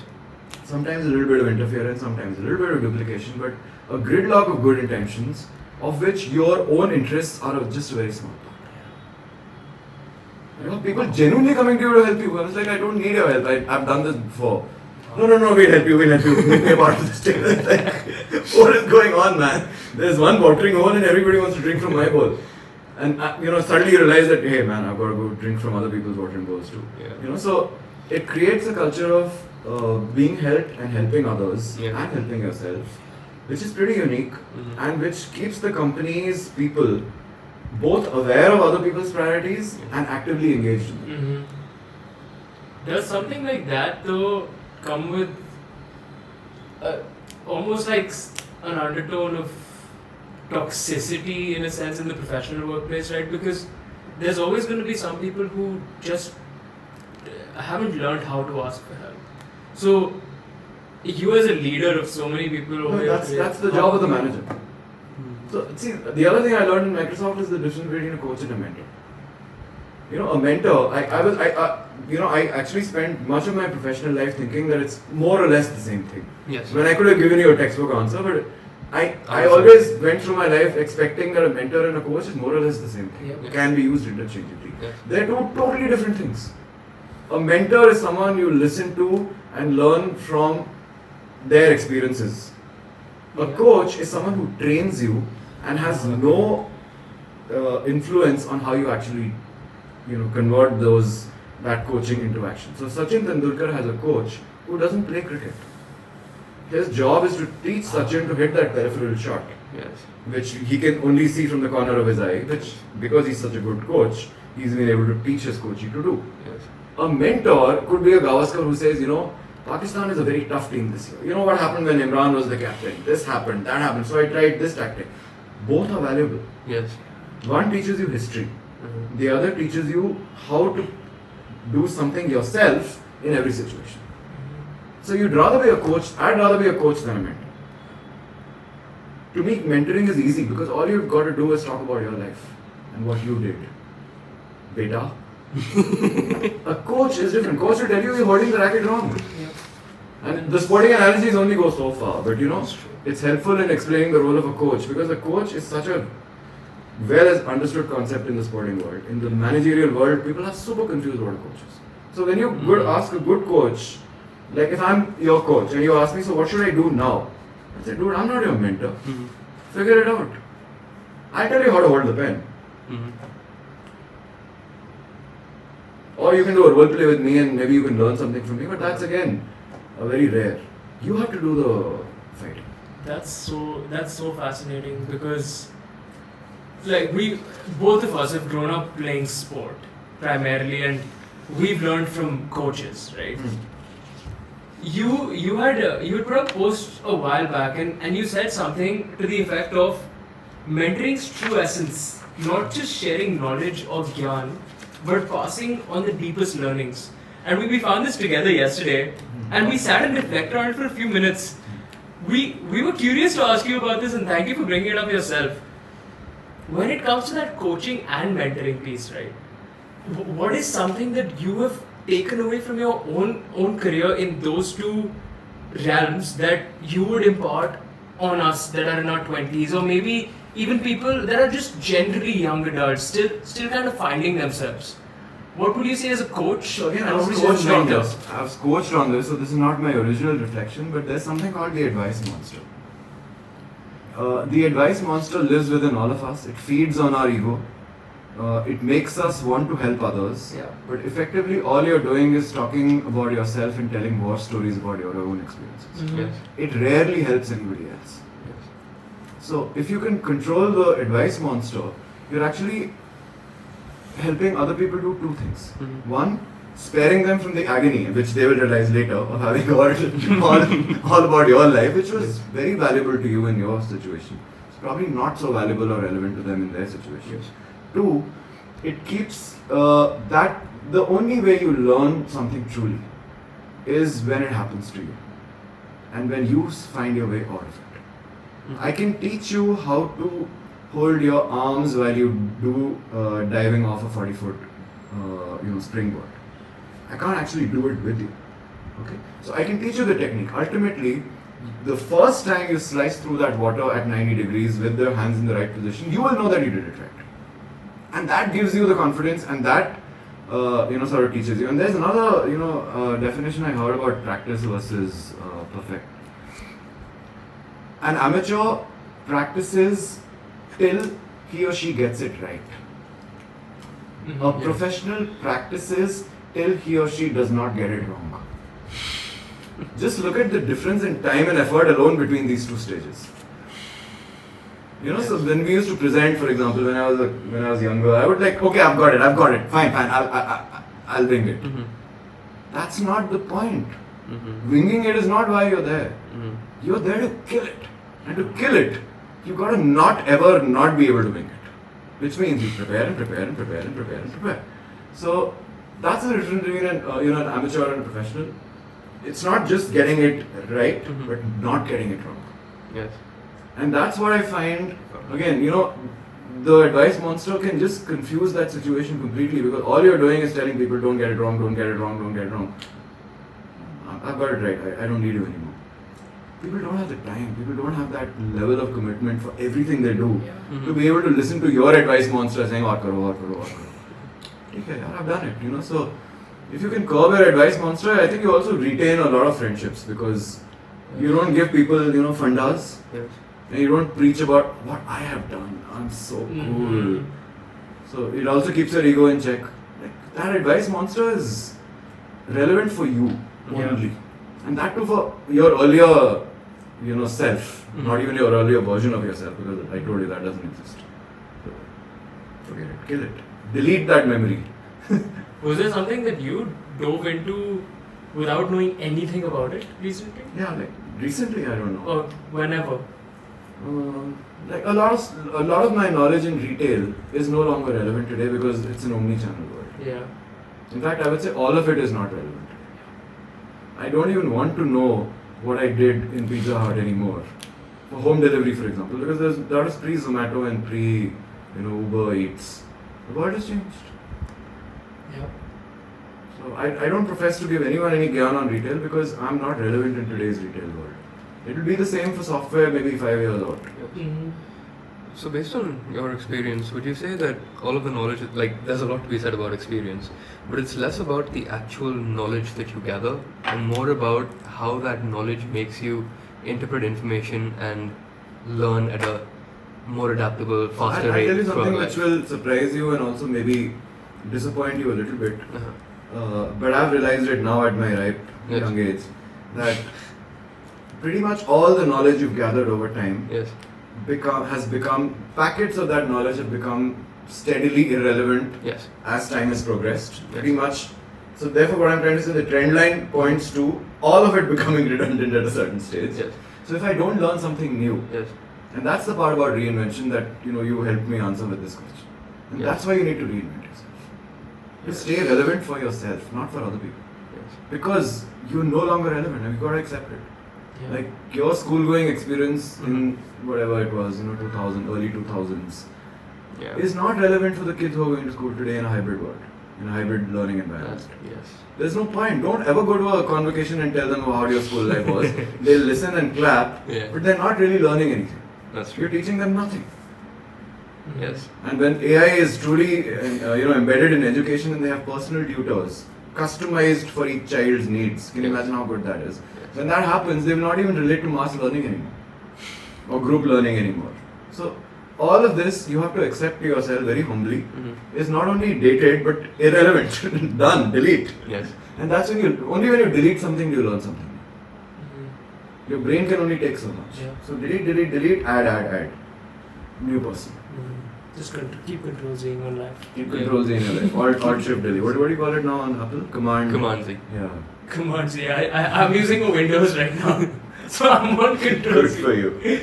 You said Uber Eats and it got me thinking about a cup of coffee Okay. because that's what I ordered yesterday on Uber Eats, and that's exactly what in all these years, right? Were there stimulants for you that you kept stay energized and keep going through all kinds? Was there a certain kind of coffee that you enjoyed? I have very oscillating energy phases. Okay. I can look like Garfield on the sofa and I can be hopping around. I think the thing that keeps me going is impatience. Yeah. I'm basically an impatient person. I look for results and outcomes quickly from things that I think I've done.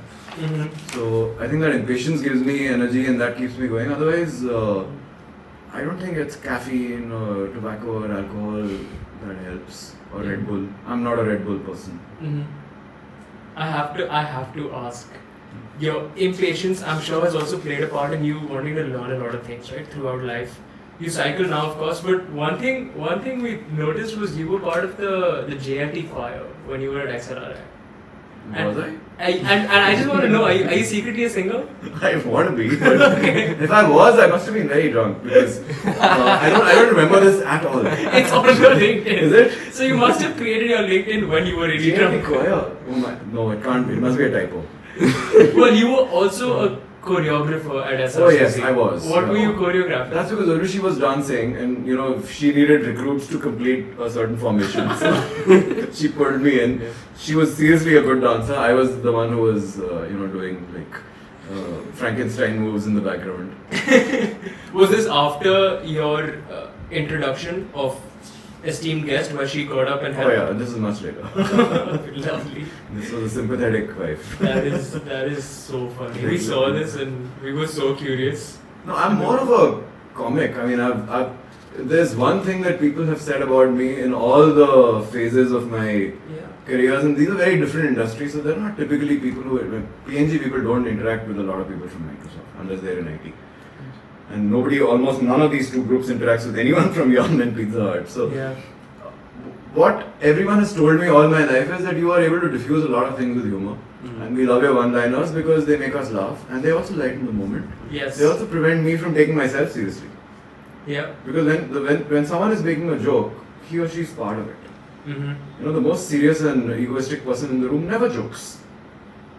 You can't even approach those people. They're like, I am a banker, I live in Munich, and you will not joke with me about anything. So, and I will not laugh at your jokes either. So, that's a very cliched, cheesy persona that I'm drawing for you. But the one who cracks the jokes is often diminishing his or her own credibility as well, in a way. So, it lightens the mood, but it also lightens you a little Yeah. bit. You're not seen as that same serious-minded, mentor or coach, for example. Do you So, want to be seen as that serious-minded person always, or do you want to be seen as more human and more like? Of course, you have to have that serious aspect to you. we asked, I think some of us asked Satya this question once. Uh-huh. That is sense of humor a bad thing as a Mhm. CEO?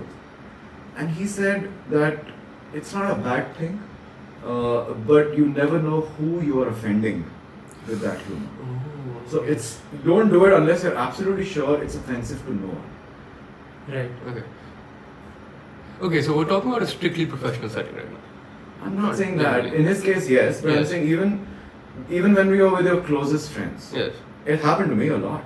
Okay. You crack a joke and somebody feels offended. Oh, It happened with me with a colleague who was trying to find me a job at one stage, and Uh-huh. something he asked, and I laughed at the answer. Mhm.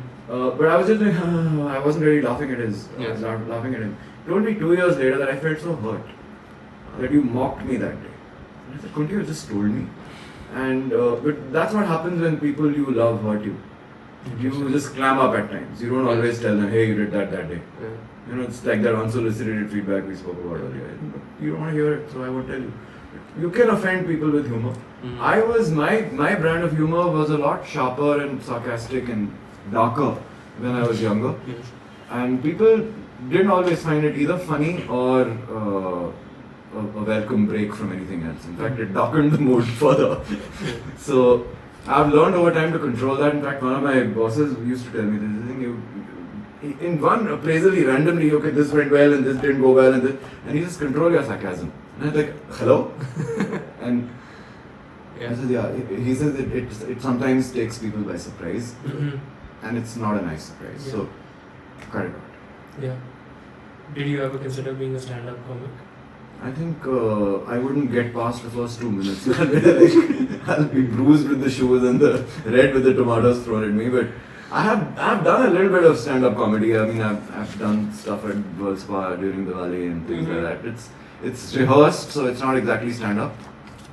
I do crack all my jokes spontaneously, but I tend to do it with very close friends Yeah. for the same reason that I told you earlier. Yeah.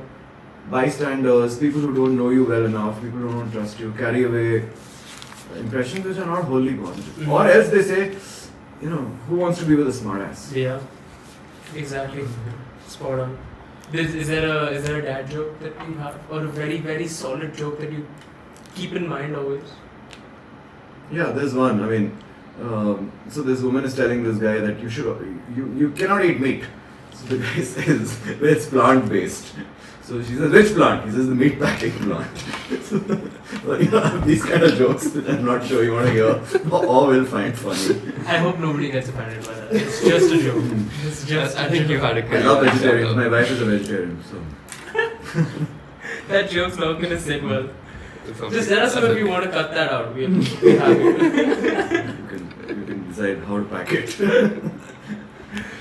Wow. Yeah, definitely could have seen a career for him as a stand-up. Oh, for sure. I see that. Right. I think that would be a... As an average MC maybe, not as a stand-up. That's now that you are also, you left Microsoft, right? You decided. I want to shift gears a little bit because we're now starting to really get into what happened post your very long stint between the Nokia's, Microsoft of the world. When you decided to quit that Microsoft stint, how did you reach that stage where you just said, you know what, fuck it, I'm done? Or how calculated was that decision? Or was it more of alright, I think I've reached that stage where things need to change? Yeah. So part of it was very calculated, part of it was, actually it was all very calculated. So I think earlier I'd always thought that, for a middle class family like ours, one person has to work. And it has to work for a long period of time, otherwise, it's fairly obvious, we haven't inherited anything from anyone. So there is a sense of building out a future for your kids and your own security, if not for the kids, then at least for your own security to an extent which is reasonable. And we never went into that hyper level of earning that we could boast of that, but we knew that one of us has to keep working. Fortunately, when we came back from Bangalore, my wife got a job with a Japanese company and she's got promoted twice because she's good and she's hardworking and they love her. And now she's a VP, she's a CFO. So on one hand, my wife's career went on from strength to strength as a person, from being a, I don't like this word secondary earner, but to becoming the primary earner. If you only for the purposes of illustration. That again gave me the freedom to at least consider something like this. So at least there is something that's coming in. Otherwise, you're eating into your savings right away. The other was an ambition I always had that at 50 I will quit the corporate world after many years ago. I started very early. And enough is enough. Now I don't want to go to Redmond now, that's another in Finland. So, and my parents were older and all of that. Both our siblings live abroad, so we are pretty much the only people here for both sets of parents. So situationally and aspirationally that was out now. So we just so I thought I'll stop at 50 and I'll start to explore something of my own. I woke up when I reviewed that objective. I was 53. COVID had happened. We'd seen some 2 wonderful years in Microsoft, which were great for the company and for me. Yes. And then I said, look, this is it. I mean, now I'm done. Now I truly am done. It took me a long time to leave. And then, helped by the fact that my wife was already working, both our kids had graduated or were about to. So, in that sense, all of these things were calculated. They were not, these are not random things. I'm talking about concrete, time-based or financial, points of data. What was maybe a little bit emotional was that I felt drained of the corporate energy that I needed to stay on. I would have to reinvent myself in terms of role. I'd have to take on a different role, possibly in sales or in another part of the world, or then upskill myself significantly in an area which I would not sure I would do well in, which was people, by the way. I was thinking of HR, and HR wasn't thinking of me, sadly, but I was thinking of HR and recruitment and even training and development, which is a big thing at Microsoft, and we'll talk about it informally later whenever you have the time, if you want to know. But that wasn't working out at quite the pace I expected. Had that worked out, I may have stayed on for another couple of years. Yeah. That would have been yet another reinvention. But it wasn't working, and there was no line of sight because there were some people in present roles who weren't leaving, and then the other people were reluctant to take on a aggressive sales and marketing person and put him to pasture in a training field. So that was also part of it. So that part was a little bit more blurred. The rest of it was rational. Yeah. I always thought that I'll have bright ideas and I'll be busy from the day I quit. For 6 months, I sat in front of Netflix not knowing what I'm going to do in 6 months. It was the first time I'd left a company without a job in hand and no known future. And then again by accident, this executive search thing opened up. Where the founding partner asked me to join as a co-founder. Again, nothing I could have. I mean, if you ask me to predict what's going to happen to me in the next 5 years, I don't know. I really don't know. Because I couldn't predict the past 25. Yeah. So, again, that happened luckily. And ironically, a couple of other things also kicked in for me. The consulting took off, etc. And now I'm going to be starting something new. But in that time when I was idle, nothing happened. It just tells you, that Murphy's Law, like it either rains or it pours. And for those 6 months that I was idle and I was getting a lot of ideas, should I open a pet shop, should I open a cycle shop, should I start this, should I start that? And like none of those ideas are making any sense anymore. Yeah. So I just kept watching Netflix and hoping that, the next serial will have some idea which will, spark a startup. But it didn't happen. What shows were you watching? I don't even remember. Did those 6 months, that specific period, right? Did that come with feeling lost? As it happened, bro, my younger daughter had graduated and was shifting into a new city. So part of that 6 months for me, a whole month went there to help her settle in. I was there to, sort of set up her home and her car and, her stuff to the extent that I could. Yeah. And I thought I left her in a better position than when I found her. Then she had nothing, and then she was living in a house with a car and, at least and a vacuum cleaner. So, part of that went in that, and then a little bit of follow up on that. Yeah. And then we had some social events which kept me busy, and then that's an unfortunate thing. My mother fell very ill. So, there is a fate. There is something which I don't know enough about or understand enough of.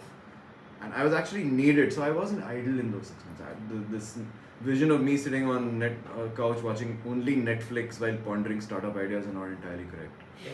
My wife was super busy, traveling a lot. One kid was here, also working very hard. One was working hard there. So I was pretty much the only person in the whole family who had a little bit of time to do something for my parents, for my mother. And so, I was more or less gainfully employed. Now I know when somebody says that your occupation is housewife and you actually do nothing. Well, I was a house husband and I was busy all day. I mean, the phone has rung 3 times. It's the guy coming to pick up the refrigerator. This is a job too. Yeah. So I haven't had any meetings this afternoon, but this guy has called me 3 times. He's got a job to do. He's going to make some money off this transaction economically. Yeah. So, there is something to, there is no one who's actually not doing anything. And, I've learned through my own experience never to mock anyone who's not doing anything or in between jobs or has chosen not to do something. They're still doing a lot of stuff. It's just not as glamorous as, working in Microsoft and working on AI and being a high-powered management consultant. I mean, fine, that's also a job. This is also a job. Yeah. Someone's got to do it. Yeah, exactly. So I'm sure that had to come with a lot of balance, right? But no bitterness. Yeah. No bitterness. I mean, again, when you enjoy doing something, it's not a burden. The day you resent it, that day it becomes a burden. And I've been in both stages. I'm not a saint. But as long as you're enjoying yourself and you're reasonably happy, healthy, keep going. There's an old saying I came across in Sanskrit which says it's like a mathematical equation. It's A plus B equals C. It's व्यस्त रहो plus swasth raho equals to mast raho. It's almost telling you that in order to be happy, you've got to be busy and you've got to be healthy. Yes. So I have more time now for exercise, which I love because my shoulders hurt a lot more and my thighs are screaming with pain and my glutes are hurting. So I'm loving it. Such a nice state of being. We love that feeling. We really enjoy that. I'm not doing enough protein though. That feeling. I need protein coaching from you. Coaching, actual coaching. Absolutely. Not mentoring. Not mentoring. We'll merely coach you. Correct. Absolutely. If we go for mentoring, our example is a very bad one to follow. I So I think I'm coaching sure is they the are, right but way. sure they're not. But yeah, I actually need protein coaching. That's an iterative process. Like I feel like the protein learning for us was so vast because when you start something like this and just exercising, you go into this phase of I need protein powder, I need supplements. Yeah. But you forget that like nutrition is nutrition at the end of the day. How do you make it balanced? And like every life decision, it's calculated. You got it. It's your health at the end of the day. And you have to calculate often from what I gather. A lot of metrics. It's Yeah. a lot of metrics. Consistency goes. It's the only thing that really makes a difference in the long run, right? And so, I mean, you can get off your good nutrition for a while, that's okay. But generally, over the course of 10 years, 15 years, 20 years, if you have a consistent consistently healthy lifestyle, you'll be For fine. every hour of footage, you need 10 hours to edit. So I've given you 20 hours right now. I think you should stop. Yeah, we have just We have like plenty. a few closing questions I wanted to definitely ask. He's calling. Yeah, okay, so this is another thing I wanted to get. So, sticking to the art and extracurricular theme of life, you had another beautiful painting on your LinkedIn, and it was an Indian doorway. And you quoted Stephen King, where you said, "Doorways in the world open into unknown spaces." And then you said that you see technology as a doorway into unknown spaces too. So, what are some innovations that you're most excited about, and what are some that you're not so excited about, or maybe even borderline scared about in technology, or just generally, honestly, anything? See, the ones I'm most excited about are in the area of mixed reality. Yes. Okay, augmented reality and non-augmented reality were two sort of starts in that area. Yes. HoloLens Yeah, type stuff. yeah, but virtual reality to me is a non-starter because it shuts the world away. It shuts you away from the world. Yes. But it was still required in order for augmented reality to happen, and now mixed Mm-hmm. reality. Mixed reality is simply powering up this pane of glass using Mm-hmm. a microchip, which is maybe powered by your future mobile phone, to label the buildings in the view that you see, Mhm. and maybe to by clicking or by doing this Mhm. Mhm. pinching the air to help you understand how to get there or what that's about or how many people live there. Yes. Not that you're madly interested in the deeper details of Silokra village, but in case you are, if you wear those intelligent glasses on your face as a pair of specs and Yes. you're looking down from plane, it'll point out things to you. Mm-hmm. It'll tell you we're right now flying. How many times have you flown inter country and wondered which country you're flying over when you wake up and look out of the window? Yeah. And that Yeah. tells you this is Azerbaijan and we are in this place, and the city that you see is Merckx. And so many people live here, and then you say how boring, and you shut your window again. But still, I mean, there are many more interesting applications of mixed reality in healthcare, in education, for example, we used to show this very non-glamorous video for the HoloLens demonstration. Yes. Where you are teaching your car mechanic who is in a workshop in Sweden, Yes. you're sitting in New York, he's teaching you how to repair your car's carburetor. Because you're actually seeing that in front of you, and it's highlighting literally like a highlighter pen. It's highlighted the pipe that you have to open. Not that one. He doesn't have to say that anymore. It's lit in front of you. Yeah. The angle of rotation of your spanner is lit in front of you. I mean, a trained monkey could do it. So so there are so many applications of mixed reality where we will be able to be as one Mhm. in different worlds. Yes. Simply because of that interface. That it's incredible. You can fly a plane Yes. if mixed reality is done right. Mm-hmm. Yes. You can launch a rocket. Yes. So I think mixed reality excites me the most, and of course there's a whole underlying abstraction of AI. There's a whole underlying assumptions about how accurate and updated that information is, but Mhm. and a lot of data that has to be Mhm. models that have been trained for you to just Mhm. turn that wrench. But take it, all that is taken as granted these days. The other area that really excites me a lot is about AI is linguistics. Mm-hmm. That's the origin of the language model, Yes. especially the small language models. I'd love to be able to have some interface, and that's coming. It could be a phone to begin with, or headphones, or the other person listening to you in a different language. Where I go to Japan, speak fluent English, and the person hears me in fluent Japanese in real time. Neuralink, yes. And it is just going to reduce, because a lot of people, and I've done an article about this, I really feel strongly about inclusion or lack of it, Yes. of the English speaking world's alleged superiority over the rest, Mhm. especially people who speak very eloquent English Mhm.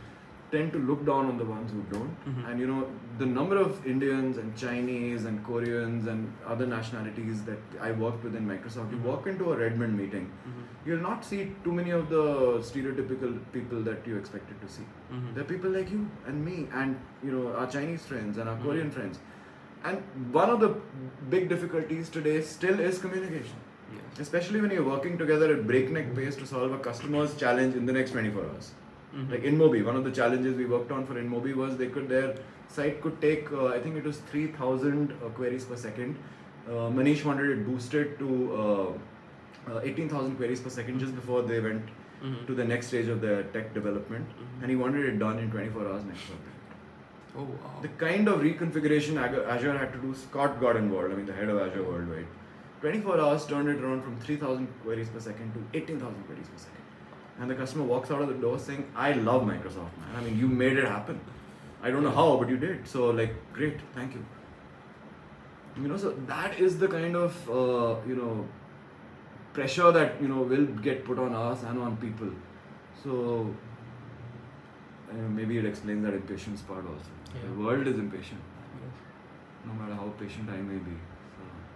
Impatience, pressure. Again, as we come closer to an end here, I want to just touch upon one very core thing, which is health. Right? You've dealt with pressure. You have dealt with impatience. You've dealt with all kinds of people.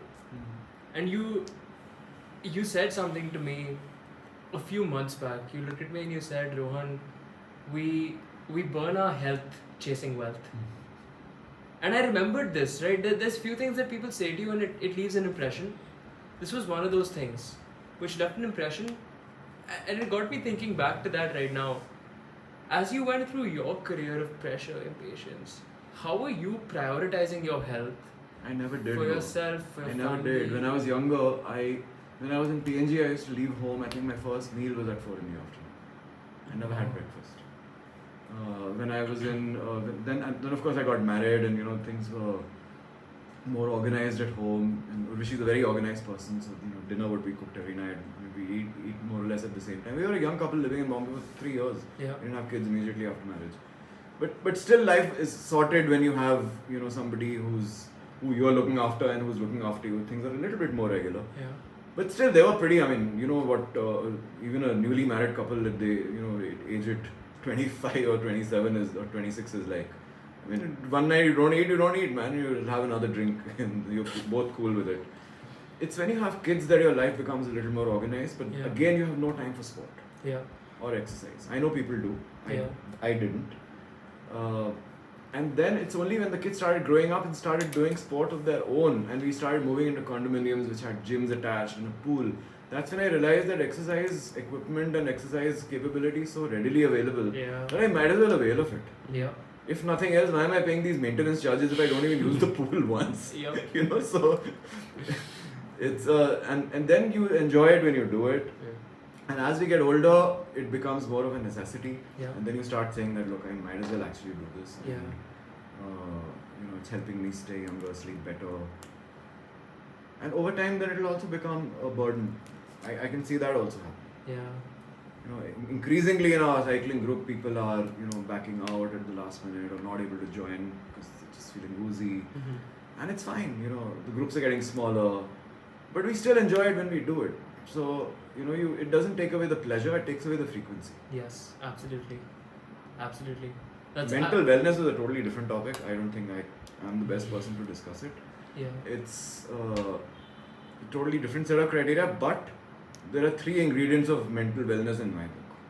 Again, now this is like mentoring advice beta, but they're not what you might expect. Okay. So there are 3 cornerstones of, just like, I don't know if you know what are the 3 cornerstones of AI. The 3 cornerstones of AI is petabytes and petabytes and petabytes of data. Very, very strong mathematical ability, which the likes of Microsoft and Google possess through their talent. So it's a human thing. And the third is awesome industry understanding. So if you're going to do healthcare AI and you don't understand the healthcare AI, but you've got brilliant mathematicians and you've got tons of data on the healthcare industry, forget it. Not going to happen.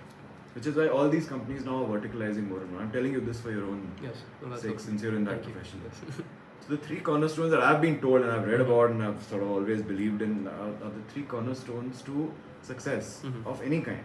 Is physical well-being, happiness at home, and organizational awareness or ecosystem awareness. They're not the answers that you will hear from everybody. Physical health is something you understand and can relate to because it ensures mental health. Very, very good ecosystem at home, support system. You cannot do without it. Whether you're a man or a woman and you don't have a supporting spouse, supporting kids, supporting friends, not going to happen. And the last is, and what is called organizational awareness and is today called ecosystem awareness. Like the people who've succeeded in AI know that there is a Microsoft, Yes. there is an OpenAI, there is an Nvidia, there are the guys who are setting up data centers in Hiranandani, and there is the Legrands and Schneiders of the world who are making plastic racks for servers. Yes. These are just 5 stakeholders they're aware of. And they know which button to press when they're doing certain things with AI. Maybe all of them, or maybe even none of them, and they'll just do something besides these 5 large ecosystems. Even avoidance of large ecosystem players is a strategy. Yes. Think, I cannot compete with elephants, man. I'm a horse. So therefore, I will be a horse. Nvidia, make your chips. Schneider, make your cooling racks. Microsoft, do your software. I will do this for healthcare. I will set up a device which does AI. Whatever. Yeah. So That's those are brilliant. the kind of 3 things that you need to succeed in today's crazy world. But it doesn't. These 2 have not changed. Understanding of your own health and looking after it, and the presence of some sort of a domestic or emotional ecosystem of support. That's Can't really do good without it. advice. That's really good to hear, especially at our age. Absolutely. Good things to think about. Yeah, because you're not alone. Yes. Yeah. And these are also things that we can touch upon throughout the course of every conversation we have, and when we bring you back on this podcast. The last 2 things I want to end with. One, the love of your life is, well, actually, I don't want to get into love of your life. I don't want to throw out statements. Kimchi. Let's talk about kimchi. Okay. Kimchi. Thought I was going somewhere else. Yeah, exactly. No, I have to retract my statement. Yeah. Let's talk about kimchi. Okay. Kimchi is what, 2 years old now? 3 years old? 4.5. 4.5 years old. She's your dog, and is well and truly the love of your life. And I'm sure it's the same for kimchi as well. The love of my life is my wife. The dog is also one of the loves of my life. What have you learned from having a pet? What can we learn as humans from dogs or pets? See, there are a lot of cheesy posts about this that you'll read. You know, a dog's heart beats. I think my wife was telling me this. Either twice as fast or 3 times as fast as a human heart, which is why their lifespan is a third at best of a human lifetime, or even a fourth. And a child wrote this once.